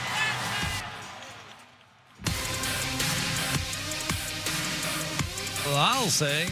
Good morning to you. 8 o'clock hour. Chuck and Ashley with you here on Sports Radio 93.3 KJR FM. Great morning to you all. More on the NBA Finals. The shocker last night. The Spurs blowing a 29-point lead in the second half to fall behind in that series 3-1. I'm just going to go ahead and announce this. Oh. I don't care. He did this to himself. Okay. We were supposed to have Spencer Hawes in, and he's too angry to come on. He said he used the F word, effing furious.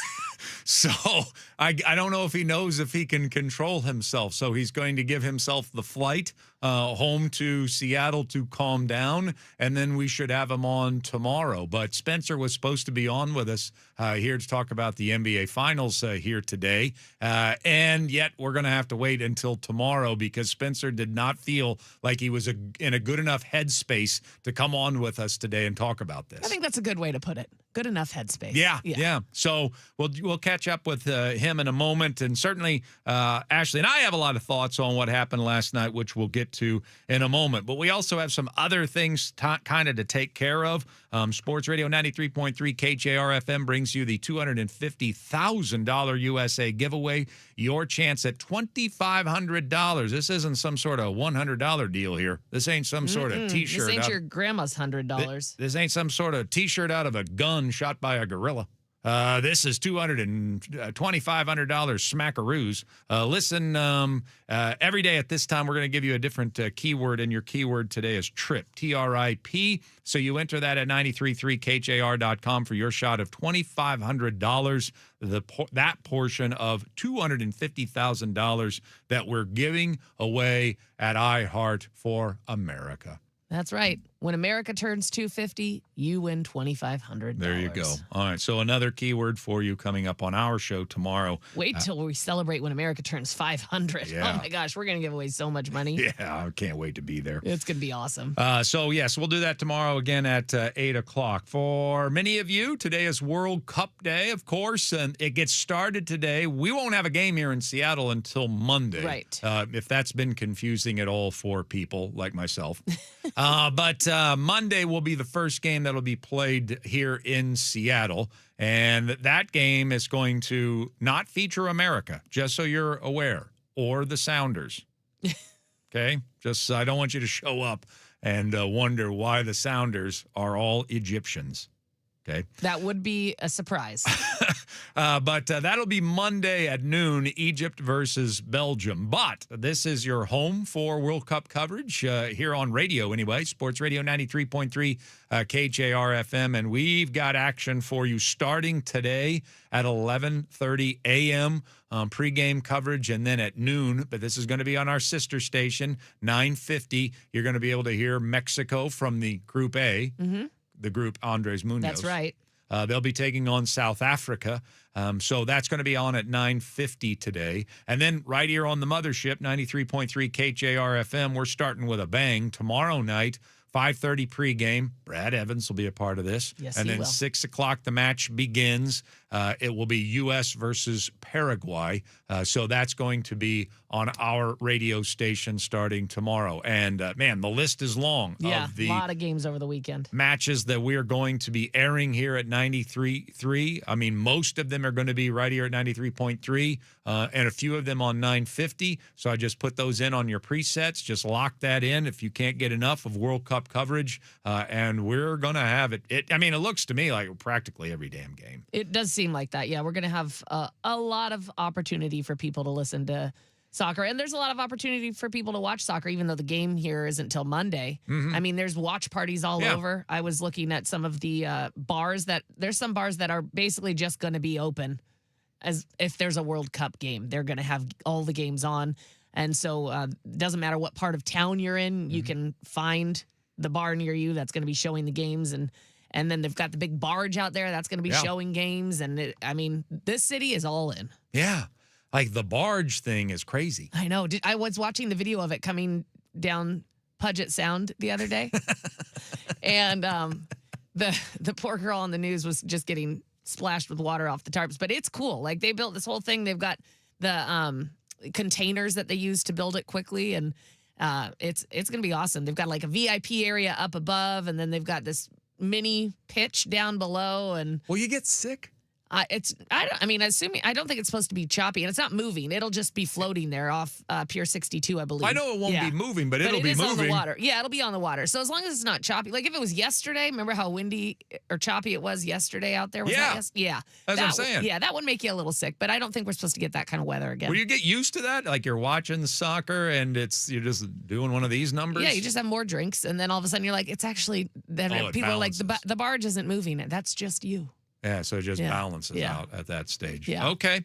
All right. So, yes, let it begin. And we got some beautiful weather to welcome it in. And so for those of you that have been waiting for this for a long period of time, I hope you have the time of your life as you never felt this way before.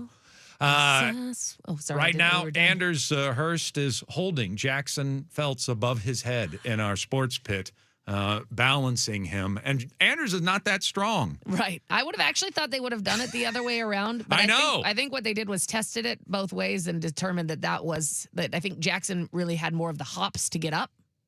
It's called adrenaline. That's true. He doesn't have any hops, and Anders has no strength. Okay, so it is just luck and adrenaline. And yet, here he is out in our sports pit, still holding Jackson above his head like Patrick Swayze.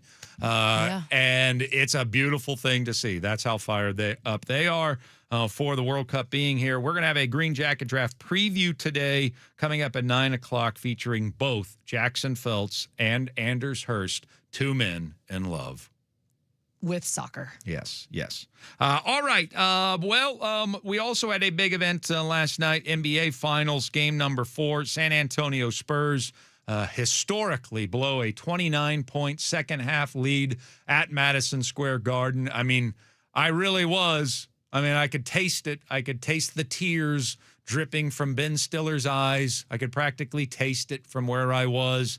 I know that Detective Liv Benson was overlooking an awful lot of crime last night as she was celebrating in the arms of Taylor Swift. Just two besties right there. And one of the strangest displays I've ever seen.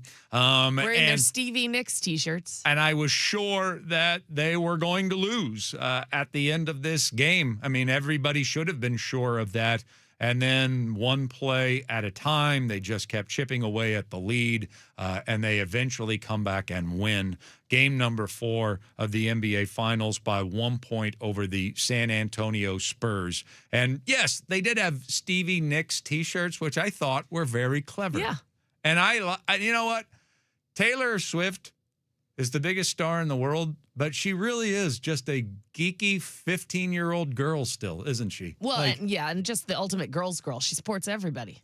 Well, it's crazy how big of a sports fan that she's become. And I don't know if Travis Kelce is what's introduced. I guess she's been a little bit of a New York fan always, but whatever she's gone through with her fiance has put she has now seen sports obviously through a different lens, and now she's basically just a fanatic over there on the sidelines. And I think it's adorable, frankly. Yeah, and after there was a video of her down in the tunnel, and she's waving the towel and jumping around with her friends. She is hyped.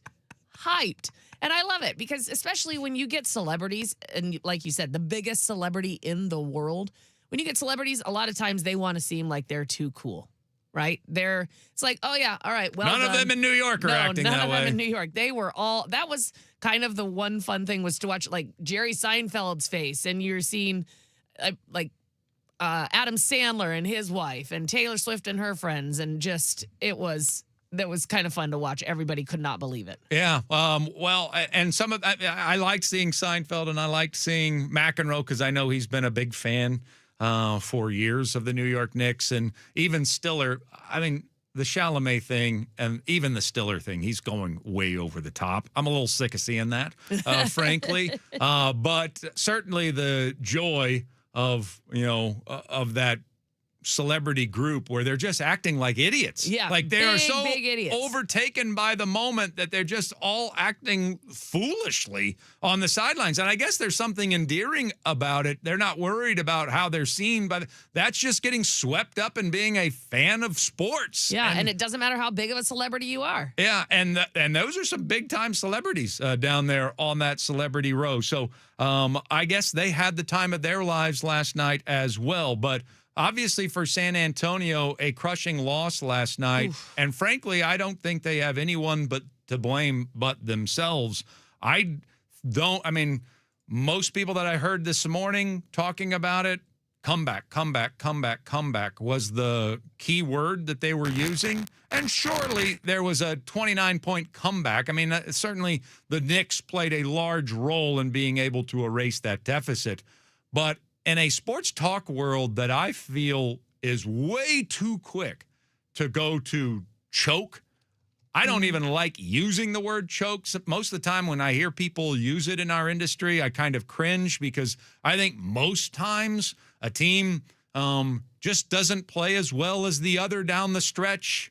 And more credit has to be given to the better team. And that team that is coming back has to get more credit for the victory than the other team deserves blame. Yeah. I think that's most often the case. I would agree. With those sporting events. But there are occasions where it is a choke job. And let's explain what a choke job is. A choke job in sports is when the moment becomes too big for you, that psychologically you're not handling the pressure of the moment. And that pressure is what's causing you not to play as well as you're capable of playing. Some people just don't play well down the stretch, and that's just part of sports.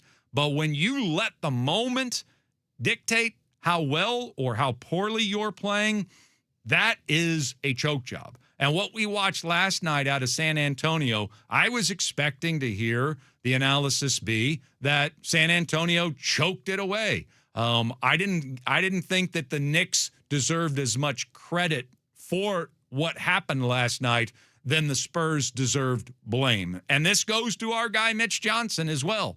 I mean, I'm going to defend him from the standpoint of he's never been in that moment before. Mm-hmm. He's never had a situation like that. So how is he expected to handle it perfectly? But he sort of, that old Simpsons clip where Homer just kind of like slips back into the bushes. Into the bushes. I kind of feel that's the way Mitch Johnson handled that second half collapse. I mean, where were you? You need to be out in front of that.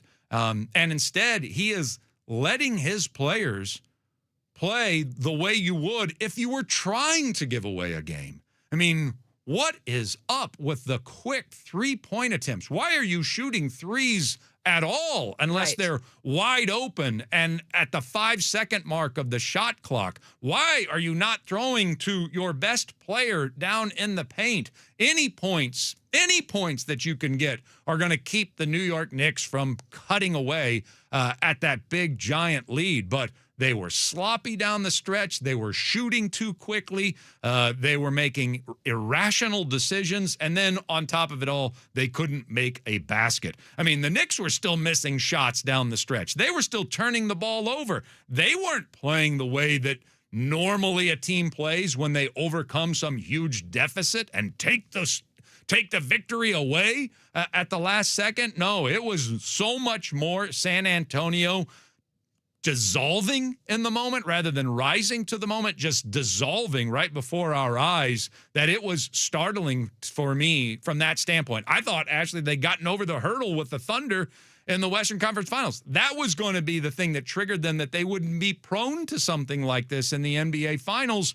And then they overcome Madison Square Garden in game number 3. So you thought, okay, well, that's another check mark. Mm-hmm. That's another sign of maturation. That's another sign of growth. They're not going to be intimidated by Madison Square Garden in game number 4. But it's as if they just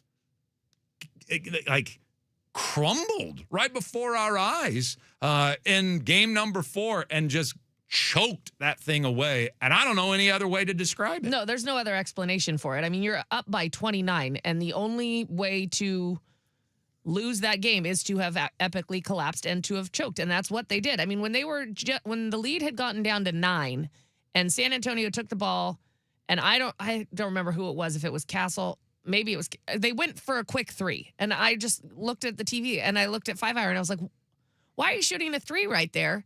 Because just at least waste time off the clock. They didn't waste any time off the clock. They didn't drive into the paint. They did nothing other than a quick 3. So of course the Knicks get it, go down, and they make the basket. So now it's only a 7-point lead. It's like, I mean, at the very least, you get a foul, you make 1 free throw, something, so that you're at least getting some points and burning a clock. And they did none of that. And then I have no explanation for why a timeout was not taken before the lead was down to 4.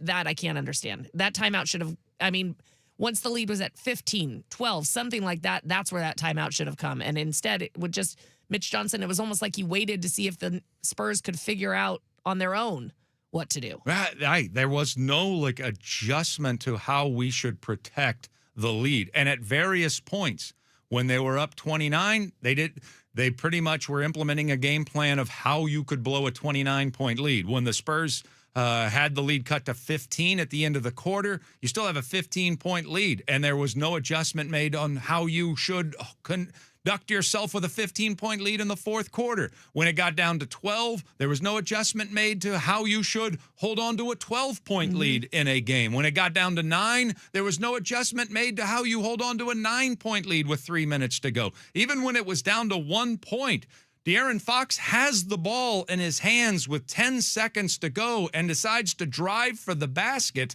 against 2 other defenders, one of them a foot taller than him, instead of dribbling out to the corner, trying to kill clock, get fouled, and then take your 2 free throws. I mean, if you could do it the wrong way, the Spurs did it the wrong way last night, and that was the only way that the Knicks were coming back. The Knicks had to play well, yes, which they did, but I think it had a lot more to do with the Spurs' invented ways to continuously squander that giant lead last night. And it does have to fall on the head coach, and it's certainly going to hover over Victor Wembanyama's legacy early on in his career. Yeah, make your free throws. Make your free throws. Where are you? Why aren't we getting him the ball? I mean, there were just, if they could invent ways to blow a big lead, they were doing it last night in San Antonio. So there's nothing to blame it on. It's not the refs. It's not, man, the Knicks just were out of their minds down the stretch. Nope. You blew a 29-point lead because you played stupid basketball for an entire half last night. Charles Barkley nailed it as soon as the game was over. That was just dumb basketball. Yeah, and it's disappointing too, because when the Spurs took game 3 and you thought, okay, look, they could even this up. We could have a great series once they head back to San Antonio. This is going to be great. And you're even thinking as the game's going on last night, well, okay, they're blowing this lead. We're going to get an exciting ending. But for it to end that way, I don't know. It was just disappointing. Exciting for New York fans, obviously. But to have watched what happened to the Spurs was just, yeah. ABCs of the M's next on Sports Radio 93.3 KJR FM.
back to Chuck and Buck on your home for the Huskies, Kraken, and the 12th man.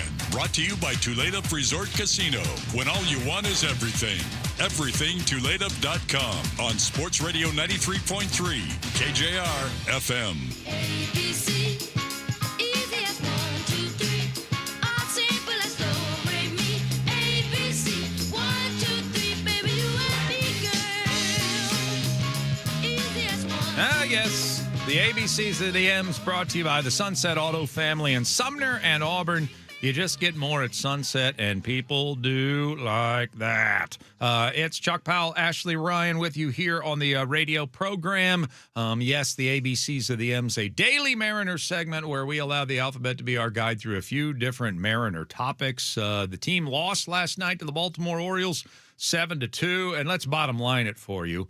Yeah, they went into the game trying to win the game last night, but they put an awful lot of it on George Kirby's shoulders. George Kirby, who's been struggling as of late, and I think the game plan was, hopefully we score runs, and hopefully George dominates, because really the objective tonight is to not use anyone in our bullpen. I think that kind of was the objective. And so George gets into some trouble in the sixth inning. Finally gives up some runs, and at 3-0, they went into Plan B. And Plan B was do not use the bullpen tonight if we can avoid it. So they brought in Domingo Gonzalez, and he pitched the 7th and the 8th. And so it was one of those games where it was like, hey, 3-0 deficit. We're just going to use this to kind of make our team healthier for tomorrow and beyond. I don't love that, but I do think Major League Baseball teams use that on occasion, and that certainly was the case last night. Yeah, I can understand them doing it. It's just frustrating as a Mariners fan to have seen them move into this 6-man rotation and then do something like that when I could have sworn that's what the piggyback was doing. Well, I don't really see any reason why we should be this thin in our bullpen at this stage in the season, but we are, and that's where they're at right now. So that's what went down last night. 7-2 loss to the Baltimore Orioles, and now you run the risk of being split, having a split with Baltimore after stealing those 2 crazy games at the start of the series. You got to face Kyle Bradish tonight, and the Mariners will pitch Brian Wu. But let's get to the ABCs of the M's, and R is for restructure. What are we going to do when Brendan Donovan, if Brendan Donovan, man, it's been a long time since we've even had an update on Brendan Donovan, comes back? What is that going to do to the infield that now features Colt Emerson, and yet he's hurt, and JP's on the injury list, and JP announced, I'm willing to move to third, and yet they haven't moved him to third. Cole Young has played more baseball than anyone else in the world so far this season. Might need a day off, but he's obviously established himself as the starting second baseman for not just now, but maybe the next 10, 12 years here with the Seattle Mariners. And so 3 infield positions, 4 guys minimum. What are we going to do when Brendan Donovan is healthy again? I asked Ryan Healy about this on Tuesday. There'll be a rotation of those. I think Brendan Donovan will give Cole Young a blow once in a while. I think Brendan Donovan can slot into, and here's the issue. You can't slot actually Brendan Donovan into one of the outfield positions because you might give Randy Rosarena a day, but also that dude posts every single day. And you already got a platoon situation going on right field, so adding a left-handed bat to an already left-handed heavy rotation will be tough. I really think that it's going to have to be a consistent rotation between the 3 infield spots of second, short, and third, where you see 4 infielders now playing 3 spots, and you just kind of move them in a cycle. Boy, I love Ryan Healy, but I do not like that solution. It seems like a non-solution. Like it's just, we've got all these, let's just mess around, like platoon it all, everything. That feels to me like we got to try to keep everybody as happy as they can without making anybody happy. Yeah. There's no way that I want to see Cole Young come out of the lineup every 4 games. I think there's a difficult decision that is coming, and it's either one of 2 things. It's one of 2 things. Unless Colt Emerson's game falls off, he's playing every day. Mm-hmm. Cole Young's playing every day. So your decision comes down to whether or not you're going to tell J.P. Crawford, hey, you're a bench guy now.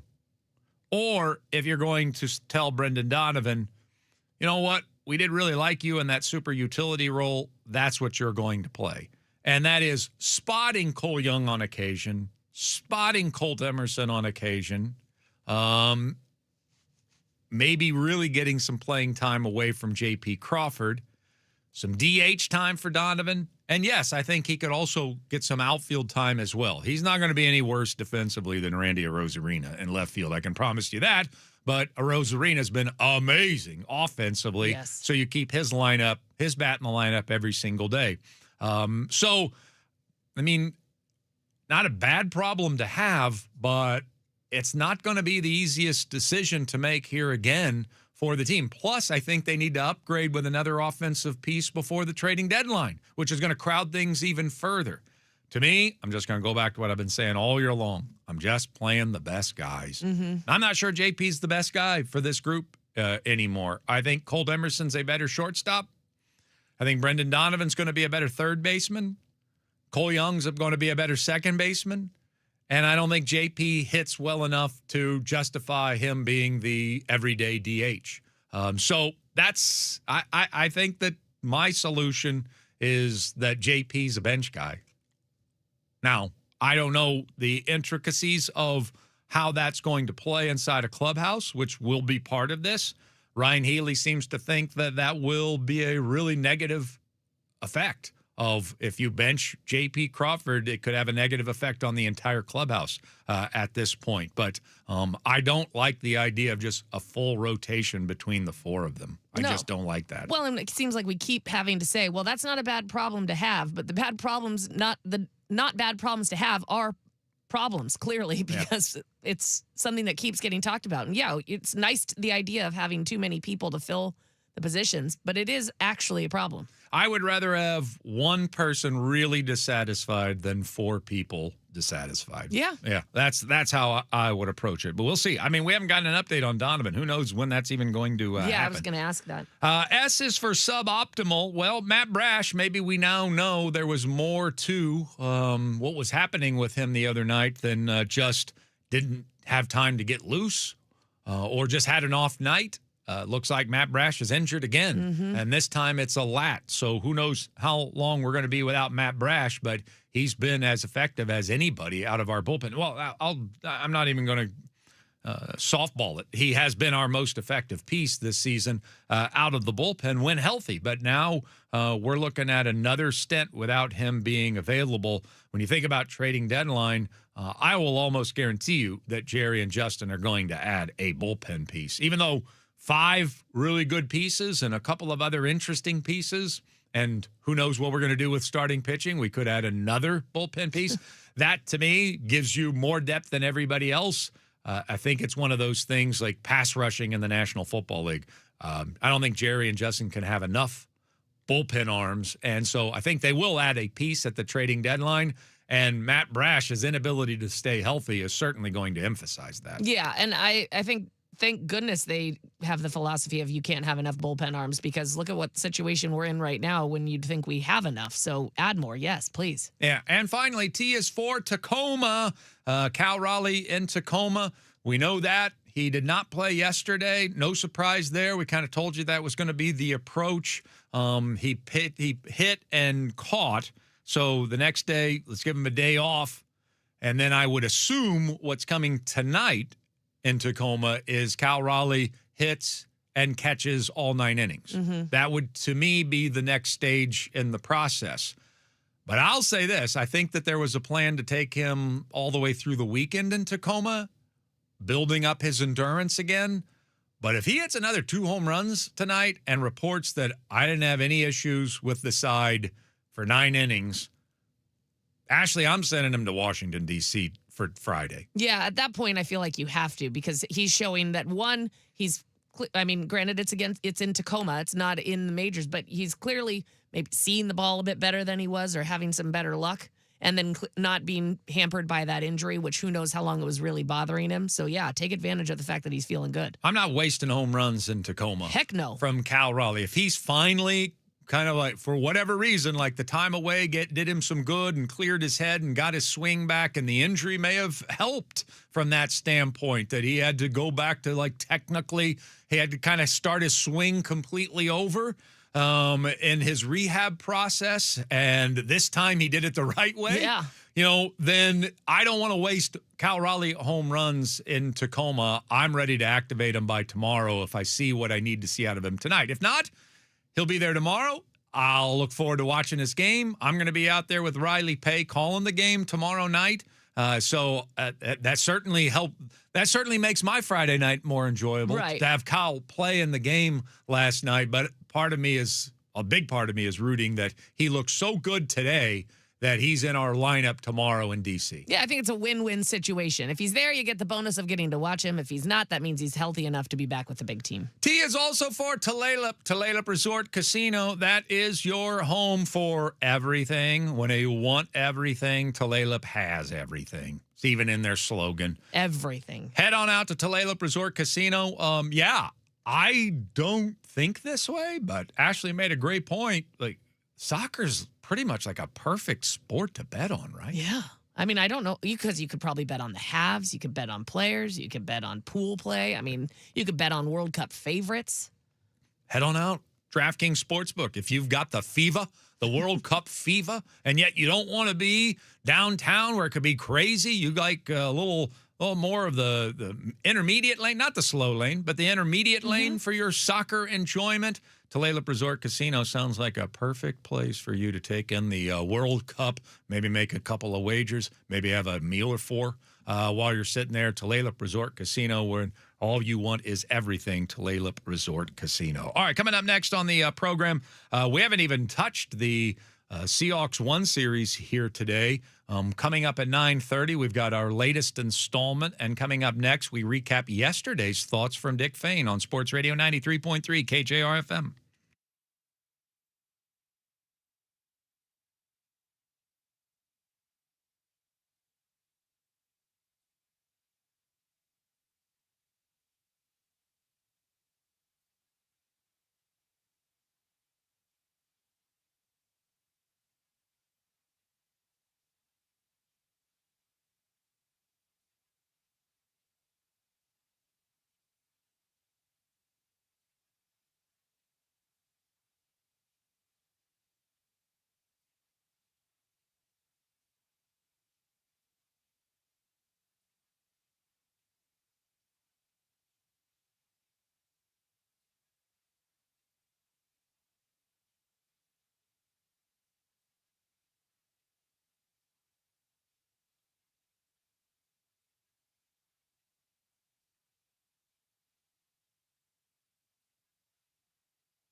morning to you all.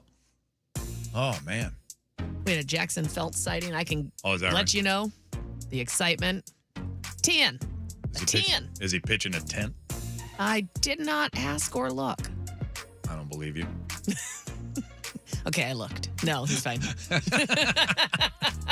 Kidding. Seahawks 1 series continues today. I don't care how much World Cup excitement we have. I don't care how much blood flow there is in the sports pit. We're still going to do the Seahawks 1 series. It's a daily thing. We do it every June. We're not going to just abandon it at its greatest moment of need. So we got a brand new, fresh analyst coming your way at 9:30 here this morning. An out-of-towner. It's out-of-towner Thursday here today. So we'll do that at 9:30 today.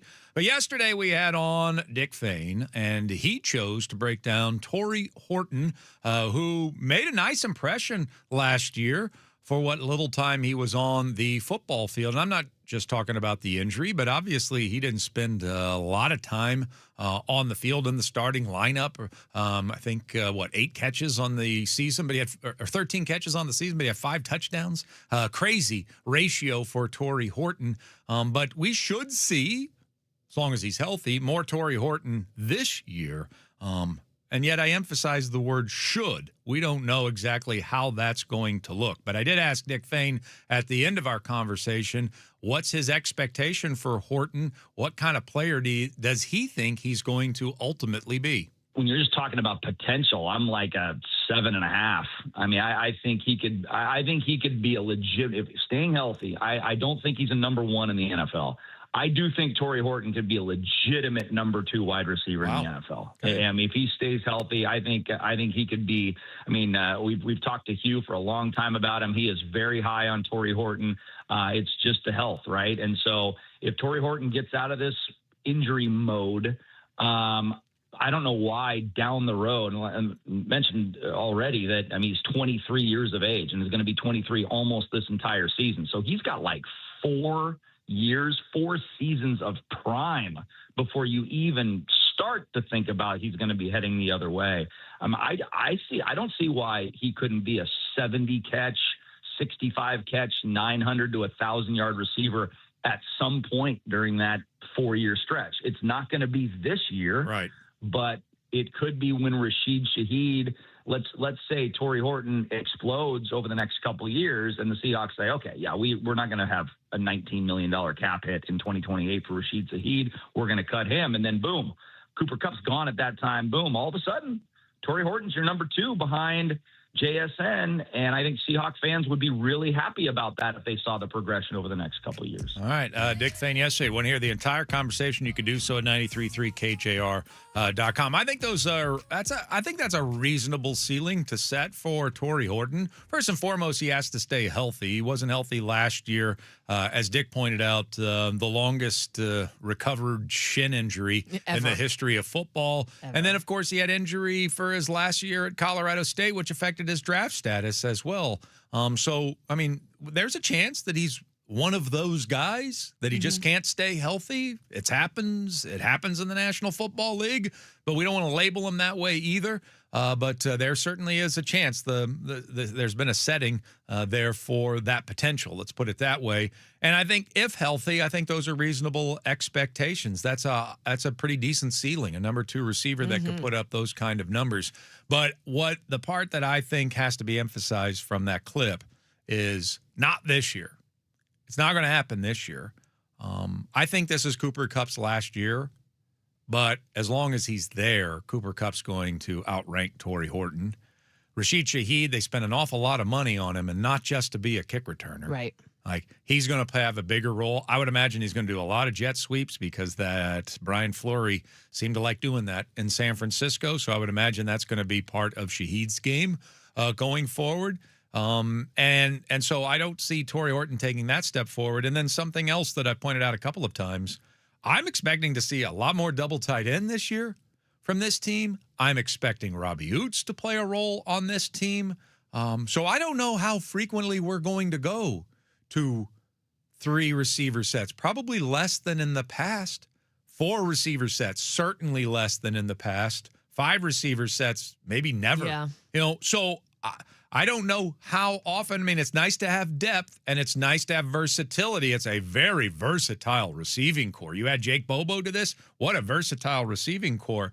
But where is the playing time for Torrey Horton if he's fourth on the depth chart and you're planning on using Barner and Arroyo on the field at the same time a lot more this year, and Oots and running back X on the field a lot more this season? I'm not sure that you're just going to see a lot of Torrey Horton this year, mass-wise. Yeah, I wouldn't imagine, but we are still going to get glimpses, and in those glimpses, I have a feeling we can see some pretty fun flashes of what he's actually capable of, that's for sure. Yeah, he's been great in glimpses. There's no question about it. So keeping him healthy and figuring out his role going forward. But I'm with Dick. Not this year, but probably by next year.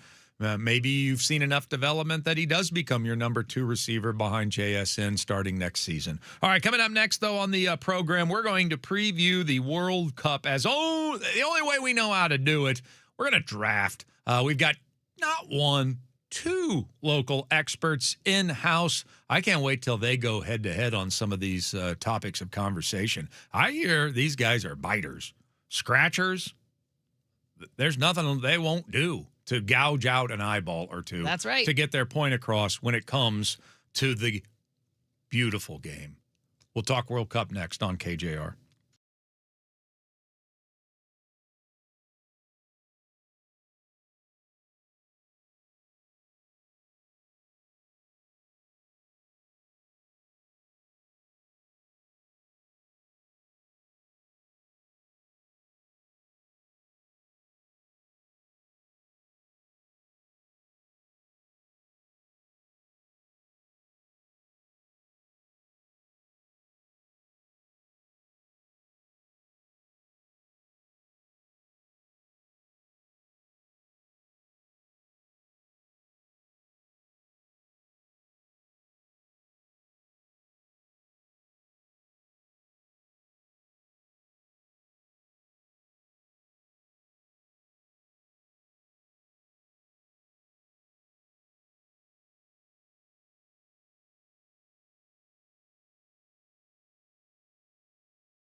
It's like I said a little bit earlier. Look, I'm not even the biggest soccer fan in the world. Everybody knows that.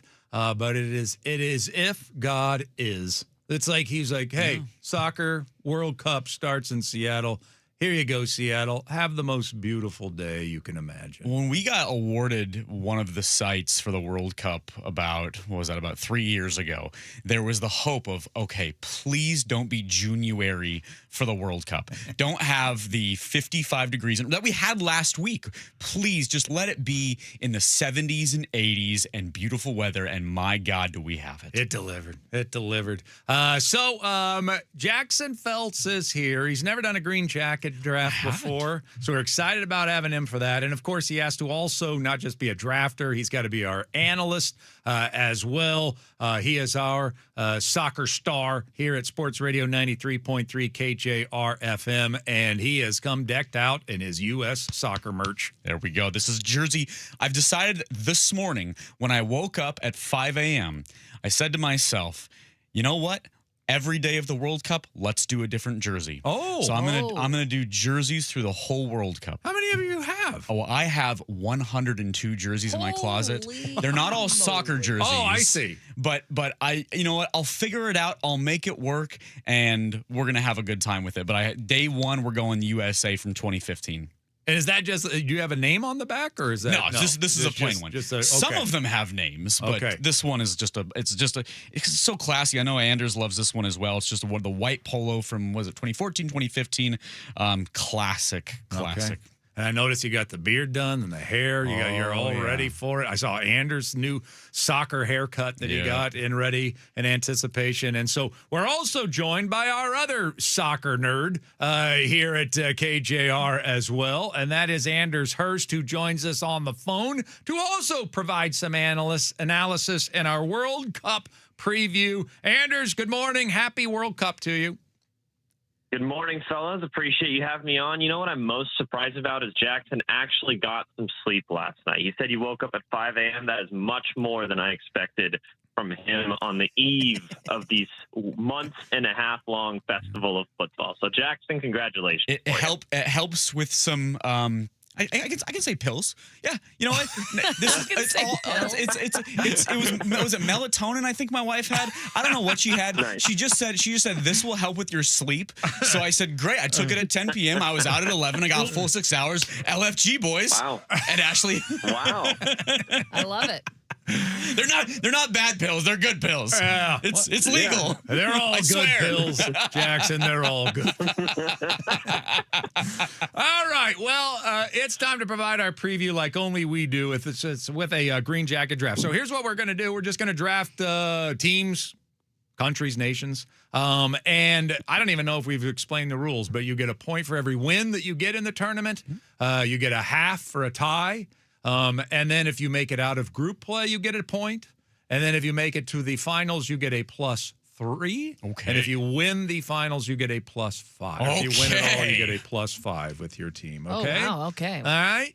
Is that too much? I think that's fine. It was the first time. I think, you know what? It's fine. I think I said 2 and 4 yesterday. We said 2 and 3 yesterday, but that's okay. Let's bump it up. You're excited. It might be too much. It's the adrenaline. 2 and 3? It's sort of like the NCAA tournament where if you have the winner, it boosts you. You could be in 10th place in your office pool, but if you have the winner, you might win the darn thing. Okay, let's do 2 and 3 then. Okay. Because I want the 4 teams. I want to have the best 4 teams. The best foursome is what we're going for, not just to pick the winner. All right, so there you go. We'll do 2 and 3 at the backside. So now we just need a draft order. What do we got, Ashley? Well, I'll tell you what, Chuck. Nobody who listens to our show is going to be surprised by this. You are first. Oh. Jackson, you're second. Okay. Anders, you're third. And guess where I ended up? 5th? Yep.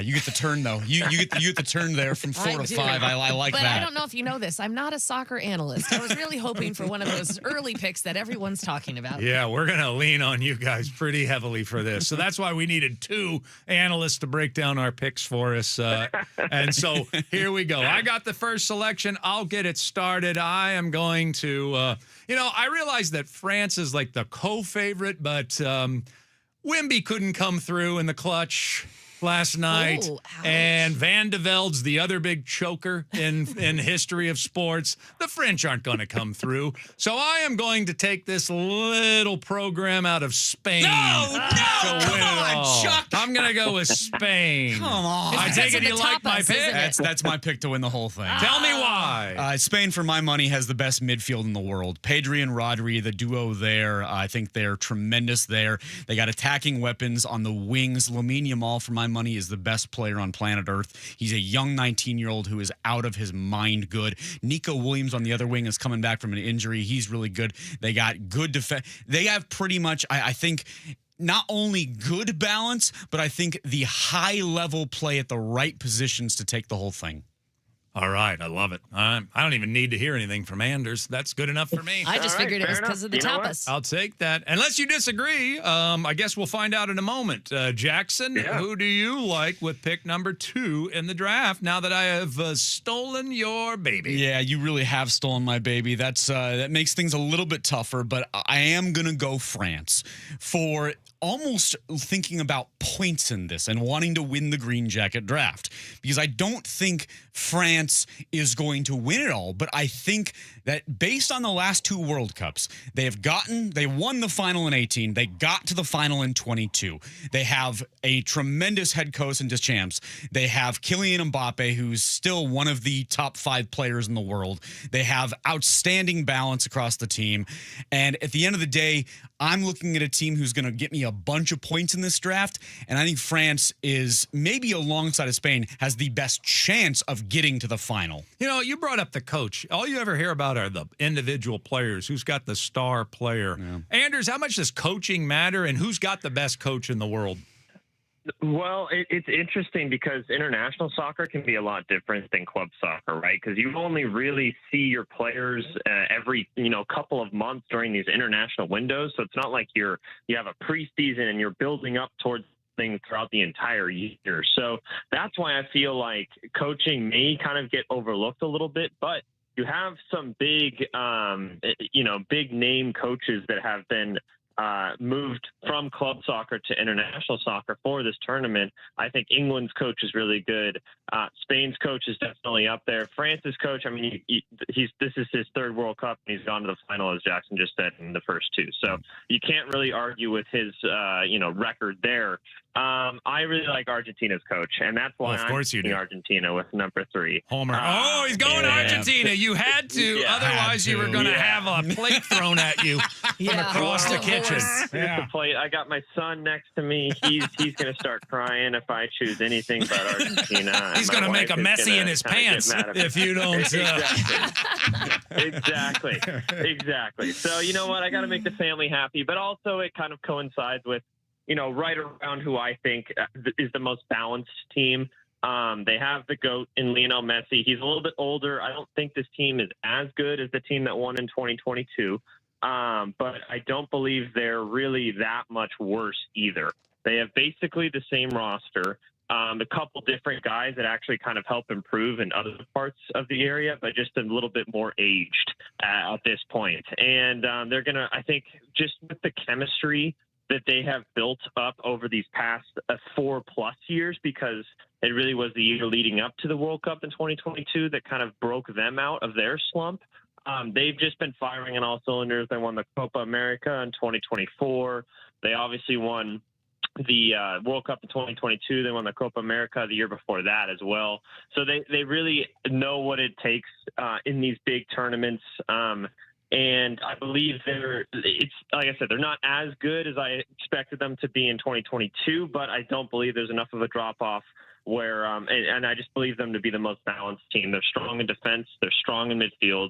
They're strong up front, and I really like their coach, and their chemistry is really good. So I'm going with Argentina. All right. Who's Lasso coaching, by the way? Any word on that? Is he, I'll cheer for his team. I was trying to make a joke, and I couldn't really come up with it. But I'm not the joke guy. So. I'm not the joke guy. Who's that, Dick Fane? And yet you still got a big that's laugh. exactly right. Yes. Yeah. All right, Ashley got back-to-back picks in our World Cup preview Green Jacket draft. Who are you going with? Get ready. My I'm soccer ready. knowledge is coming through. I'm going to pick the 2 teams that I am going to cheer for. England and the United States. Oh, look at Wow. that. The U.S. comes off the board in Yep. round 2. Hey, you know what? We're the host country. Yeah? Might as well make a run at it. All right. Honest, brutal. Oh, yeah. I know response, it's terrible. Jackson. to miss early. There's two sides to this. England is a great pick. Anders mentioned Tuchel is a great head coach. They have they have a joke. There's a joke around the world because England always says the line, "It's coming home," which means that we're going to bring a trophy back to England in a major soccer tournament. And it's become a running joke because they never actually do it. Mm-hmm. The thing is, this team They're not really good at athletics. this team is the best team they've had in a long, long time. They have the roster. They have the talent. They have so many good players that they had to leave probably the best players home of any team in the World Cup of talented guys who aren't even at this tournament. So England is a great pick. The United States, yes, there's a decent chance they win their group. There's a decent chance they win the round of 32 game. And if they win their group and if they win the round of 32 game, they're facing what could be Belgium here at Seattle Stadium, not Lumen Field, on July 6th. I think it's just called Field, actually. Yeah, the cover-ups, right, exactly. That is the first big test, I think, if they can get through. And listen, Ashley, if you can get a win over Belgium, which is entirely possible, then United States is a big points getter for you. Are they going to get you those 2-3 points in the final? No. That's all right. But it'll stack you some one-pointers. And I'll have fun cheering for them. Yeah. You will have some fun cheering for them unless they lose. Well, all that's right. Anders, you got the next selection. You only have one baby. And so I don't know. True. You're out of countries. He's half American and he's half Argentine. So I don't know where you go from here. Actually, nobody knows.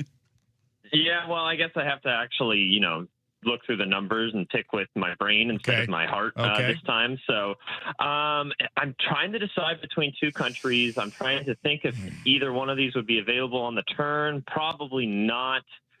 So I'm going to go with Portugal. Thank you. I'm going to go with Portugal in my second round. Portugal, the man. Thank you. Yeah, so they're probably the best team that hasn't won the World Cup. So that's kind of something that's going in their favor. They have the desperation more than anyone else. I believe the Jackson said Spain is the best midfield. I believe Portugal is the best midfield in the entire World Cup. You got Vitinha and Joao Neves, who both anchor the PSG midfield that just won straight Champions Leagues. And then you have Bruno Fernandes, who plays for my favorite club team, Manchester United. He just broke the Premier League record for most assists in a single season with 21. Those are three of the best midfielders in the world, all dominating at the right time. Yep. Well, I'd like to see. I'd like to see a Portugal-Spain final. Boy, could you imagine? Could you imagine that? Yeah, those two neighboring countries going after one Especially another. in the Strait of Gibraltar and that midfield battle, I'm telling you right now, that because Anders is right. If Spain has the best midfield, Portugal has the second best midfield, that battle would be epic. Jackson, you have the pick. The floor is yours. I'm gonna go Brazil. And I want Brazil. Yeah, I think love waxing. Brazil has the most World Cups of any country. You know what's interesting? I liked that. And jump serves. All I can think of is BBL, right? All right. Those two. Yeah. So what's interesting is World Cup's been happening since 1930. Only 8 countries have won the darn thing, and Brazil has the most at 5. And I look at Brazil at this tournament, and are they the most talented? No. But I think there are superstar-level players at Brazil. And I will say, I mentioned Lamine Yamal playing for Spain, 19 years old. He's kind of already burst on the scene. He's already a kind of a global superstar. I think that Brazil has what's going to be the breakout star of the tournament. Ooh. Endrick, 19 years old. He plays for Olympic Lyonnais. And you look what he's done for Lyonnais just recently. He's absolutely on fire right now. He has 12 goal contributions in the last 16 games for them. Tremendously a talented striker for Brazil, who I think is going to lead Brazil very deep, at least to a semifinal in this tournament. Okay. I like their road. And again, I think Endrick is the guy where globally everybody is going to know his name a month and a half from now. All right. Well, we will have to speed through. We got 2 more rounds to get through, so I'll need hot, quick analysis from Jackson and Anders here on the rest of our draft. So I got back-to-back picks here. I'm going with the freaky deaky Dutch with my second round pick. So give me Netherlands, and then with my next pick, I don't know why. I just got a sneaky feeling, or maybe I just am that much into Sofia Vergara and cocaine. But I'm going with Colombia Great in analysis. the third round. Ooh, I like that one. And I think, I think they make a lot of drugs there. I think melatonin is one of them. Yeah, Jackson likes them too. Yeah, right. I'm pretty sure. Yeah. The melatonin trade is huge coming out of Colombia. That's what I must have had at at 10 p.m. last night. You are the Scarface of melatonin, Jackson. So I'm going to go with the Dutch and Colombia. All right, I'll go quick here, and I'm going to go Belgium. I like their road. I think they can win their group pretty handily, and then once they get past that, they are looking at, I think, a round of 32 winnable game. United States, yes, it could be in Seattle, but they are here. Belgium is stationed down at the Sounders facility in Renton. They are playing very much home games, if you want to call it that, for a long time. I love Belgium's road. They're still very talented. Their golden generation couldn't do it, but I think they rack me up a bunch of 1 points in this tournament. All right, Anders, you have the next selection. Where are you going? I'm taking the next, what I believe to be the only powerhouse of soccer left, and that's Germany. It's pretty simple. Their baseline is pretty high for me. I don't think they're going to win the tournament, but they can rack up some wins. We saw how talented they are against the U.S. in their last game. All right, Germany it is. Ashley, you got back-to-back selections to close out your roster. Do you have any other parents' homes that you can draft from? I don't. Because I don't think Finland is in, right? I don't think they made it. Yeah. So I'm going to go with someone who I saw being called a Cinderella, Morocco. Morocco. I've dated a girl from Morocco. Oh, did you? Yeah. Okay. Dr. Wahiba. Wow. Beautiful. Is that another melatonin? No. All right, Morocco it is. And then who are the other three in the U.S. pool play, right? It's U.S. Turkey and Australia and Paraguay. Oh, that's right. Paraguay. Not the solo Uruguay. No, I'm going to go with Senegal, please. Senegal. How about that? Yeah, I know nothing, obviously. It just sounded like a fun thing to say. Yeah. All right, Anders, you are up next. Ooh, you left me between 2 choices here. I'm kind of leaning towards Norway. I believe they have one of the best strikers, actually the best striker in the world, so he can just rack up goals. They don't have the strongest team all around him, but he can absolutely carry them to a couple victories, so I'm taking Norway. All right, Jackson, your last team. Yeah, I think what I'm going to do is go Japan here. Oh, little bit off the board, but Japan came into the 2022 World Cup and they made kind of a improbable run. They beat Germany in that World Cup. They won their group inexplicably. They even beat Spain actually as well. And when it comes to World Cup time, you want teams who recently have gone on nice track records, and they actually lost in penalty kicks to a very, very good Croatia team. Give me Japan to maybe do something in this tournament. All right, I've got the last selection, and I'm torn between 2. Feel free to help me break the tie, you 2 experts. Mexico, who seems to always play well. And then I don't know a lot about soccer, but when I've seen the Ivory Coast play in the past, that's always the most athletic team on the field. Good team. Which one? Which one should I take? I would go Mexico because they have a much better chance of winning their group and getting you those 1 points. And Andres Munoz and Margaritas. Yes. Anders, which one? Tell me, Mexico or Ivory Coast? I think Ivory Coast is the better team, but I think the edge goes to Mexico. Host country, they love playing in front of their fans. It's notoriously difficult to play in Mexico versus Mexico. which I believe would be almost all of their games. I don't know, haven't looked at their specific schedule, but yeah, I think it's a good chance they, at least get to the knockout stages versus Ivory Coast. Has a tough group, but I believe they have the better chance to kind of go on a deep run, if that makes sense. Well, I was going to go Ivory Coast, but you guys have talked me into it. I'm going with the Fighting Andres Munoz. Give me Mexico. Margaritas for everyone. All right. Awesome stuff, you two. Thank you very much. This was perfect. We needed you. We really needed you. We're going to need you a lot. Yeah. Call me anytime. I'm happy to join. It's going to be a fun next 5 weeks. All right. Jackson Feltz, Anders Hurst. You're going to hear from them a lot over the course of the next month right here on KJR. They are outstanding at breaking down the beautiful game. We come back on the other side with the Seahawks 1 series on Sports Radio 93.3 KJR FM.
to Chuck and Buck on your home for the Huskies, Kraken, and the 12th man.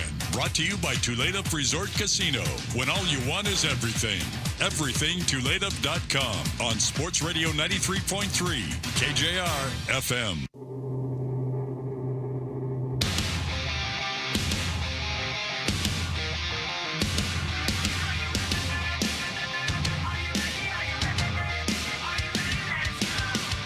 Seahawks One Series continues. Doesn't matter what major sporting event is taking place. All June long, every single day, our Seahawks One Series, one analyst breaking down one key Seahawks player for one entire interview. And once per week during the Seahawks One Series, we go outside of town for our analysts because we have a lot of newcomers on this team, draft picks, free agents, whatnot, and they might have more insight than what we have locally on said players. And today we go to South Bend, Indiana, home of the Notre Dame Fighting Irish, and one of the best podcast names I've ever heard. The co-host of Pot of Gold is with us now here on the program. He's been following the Fighting Irish as a beat writer for the South Bend Tribune for years. Mike Berardino is joining us now here on Chuck and Buck in the Morning to talk about Jadarian Price. Good morning, sir.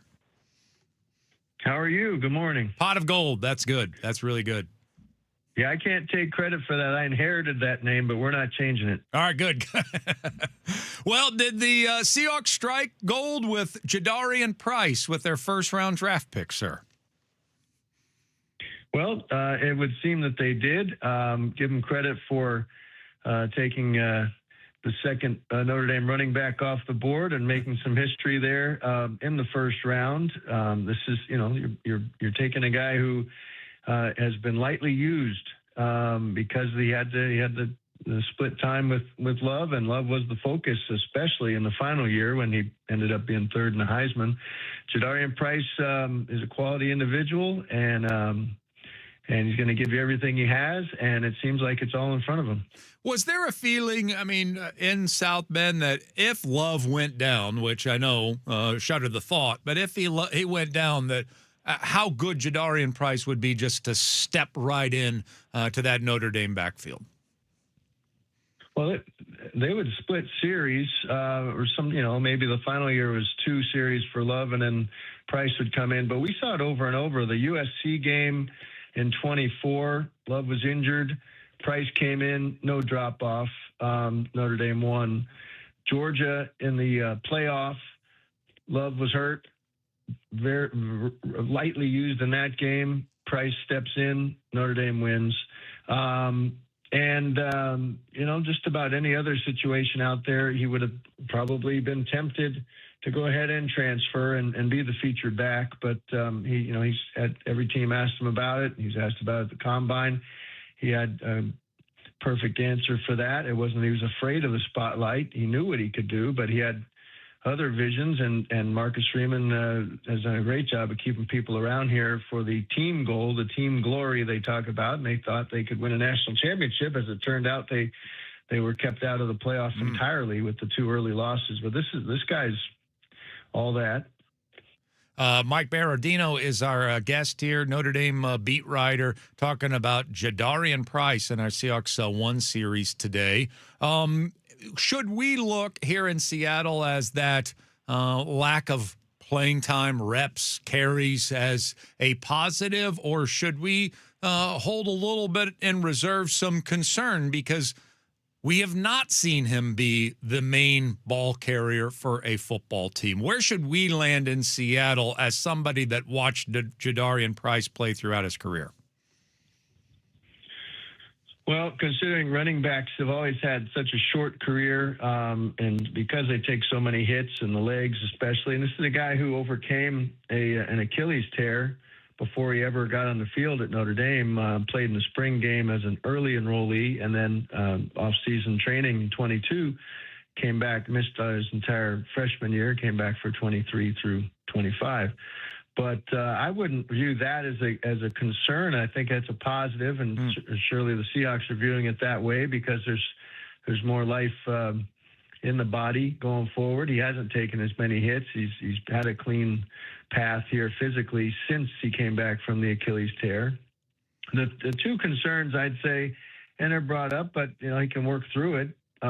Is the fact that you leave college with only 15 receptions is one of them.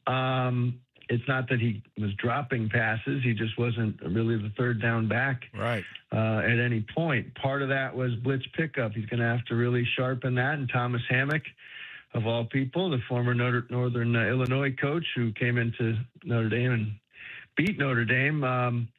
It's his job to make sure that part of his game is where it needs to be, is to be an every down back. I don't see why he couldn't become that, but he wasn't asked to do that very often here in blitz pickup. And then the fumbling, which nobody wants to be labeled a fumbler. I think that's another place where they're just going to have to sharpen the fundamentals of it, whatever was happening, especially down in the red zone. But there are 4 examples of the ball coming loose for Jadarian.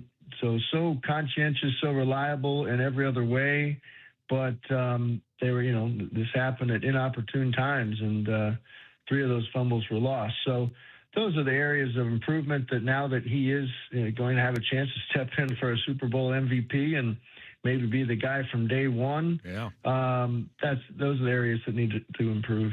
Why do you think he stuck it out at Notre Dame behind Jeremiah Love all that time? Why do you think that he accepted life in the shadow? Well, for one thing, it's not that shadowy. He'd come in and talk to us as much as any other reserve. Notre Dame has depth, and that's across all position groups. And so you don't have to be the starter per se to come in and get a little bit of attention and get a chance to have some visit with the media.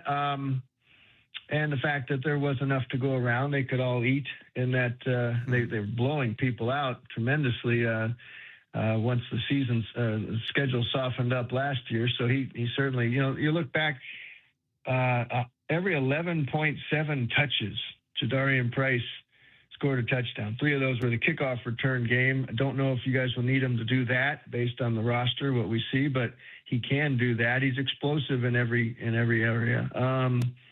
Jeremiah Love, as great as he was, 8.4 touches per touchdown. So it's not that different in terms of what they can do to take it to the house.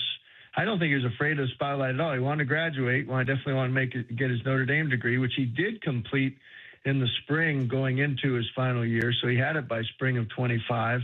But, in the off-season portal leading up to that, he didn't want to hear about it. And, word gets to these guys these days through the intermediaries. He had an agent, as they all do now, which is weird.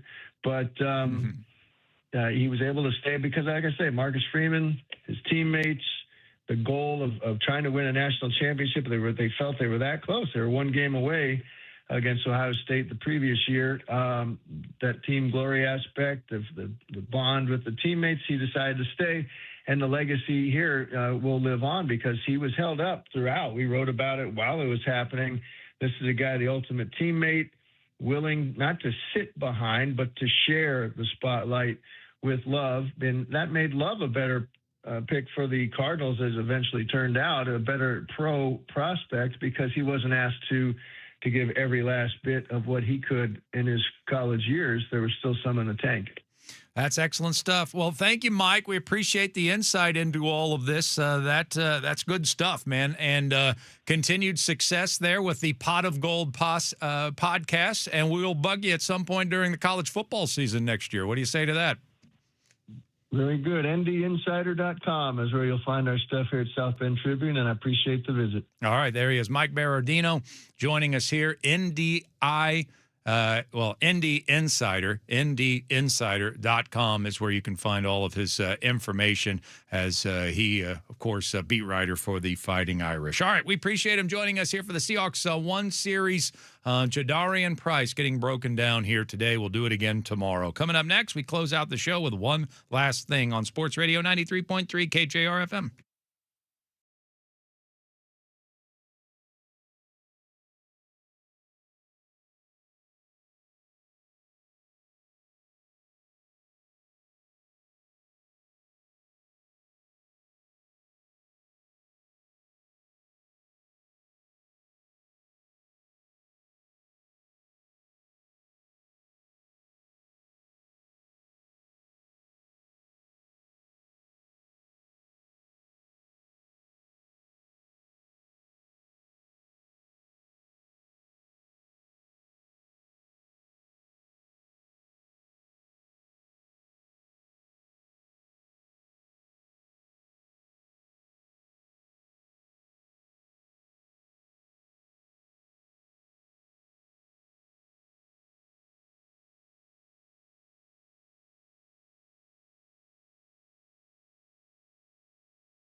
we get ready to wrap things up with one last thing, and I do want to let you know that, look, it's going to get a little crazy.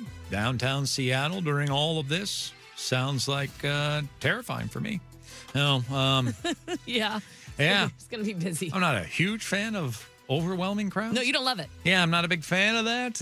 But if you're kind of like me and yet you want to be right in the mix of all the World Cup action, you can't get enough soccer, you want to see the biggest sporting event and take in as many games as you can, and yet you don't want to do it from home because you won't feel like you're involved, head on up to Tulalip Resort Casino. There you go. DraftKings Sportsbook. Seems like a pretty easy sport to bet on, right? Yeah. I would imagine every single match is like half a goal. So, that's perfect, right?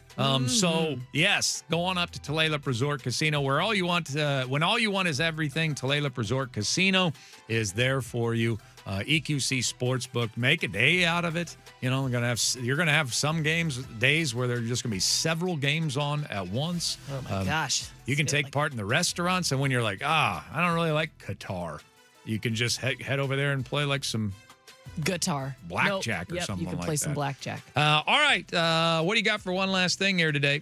Well, last week when you were gone on Friday, we talked to a guy from Detroit who was telling Greg and I that Tarek Skubal was just about ready to come back from his surgery, which seemed crazy because he only had it like a month ago. Mhm. And today they announced that he will start for the Tigers on Saturday against Cleveland. Yeah, he's ready. Yeah, that's crazy to me. He's good to go. Yeah, that's crazy.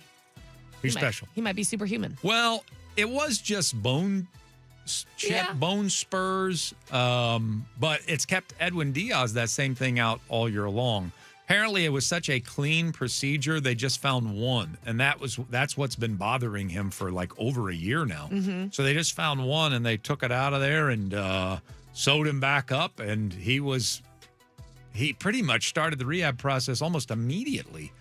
So it sounds like it was just such a clean procedure that, Yeah. and that they found the root cause for everything that was bothering him. It's kind of scary. Like, if that's been bothering him for over a year and now it's gone. Yeah, now how good is he going to be? How good's he going to be? So he had one rehab start. The team couldn't touch him. This is what I'm talking about, like with Cal. Mm-hmm. Like, okay, I get it. Most times with most human beings, especially even professional athletes, they need a little bit of time to get ramped back up. But when you're like, okay, he seems to be ahead of schedule, and then Tarek Skubal goes out and nobody can touch him in a rehab outing for 5 innings. You're like, well, why are we messing around with this? Yeah. Let's play him. We need him. Well, exactly. But I mean, that's the one thing. As long as he's healthy, as long as he's ready, let's go. Yeah. And so let the Tarek Skubal trade talk really ramp up as well. Detroit might have a chance to get back in it. By the way, the White Sox jumped ahead of the Guardians. The White Sox have a first-place team right now.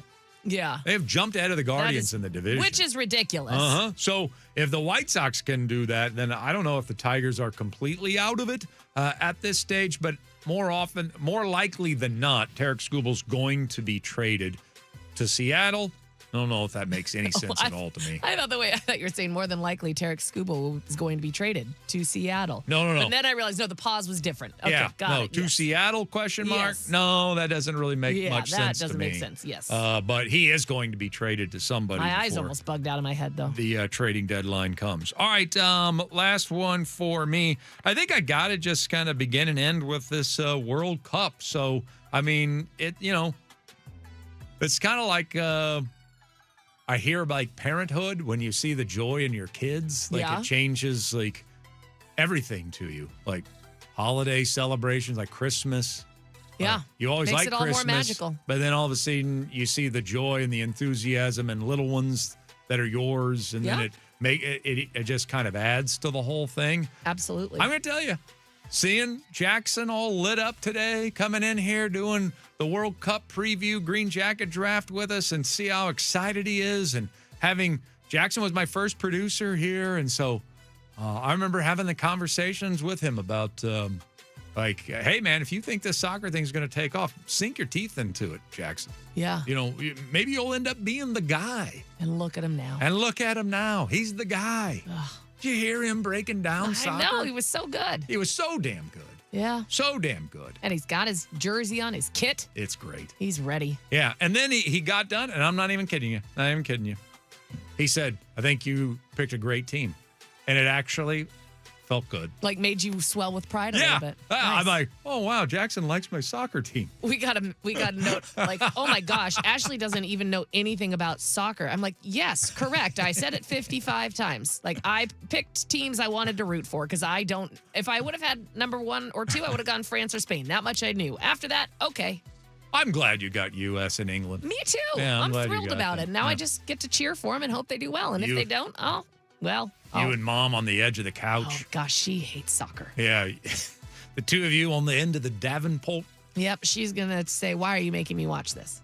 All right, we'll talk to you tomorrow. Coming up next, you got yourself Greg Bell from the Virginia Mason Athletic Center and Seahawks mini camp, along with Christopher Kidd. Sports Radio 93.3 KJR FM.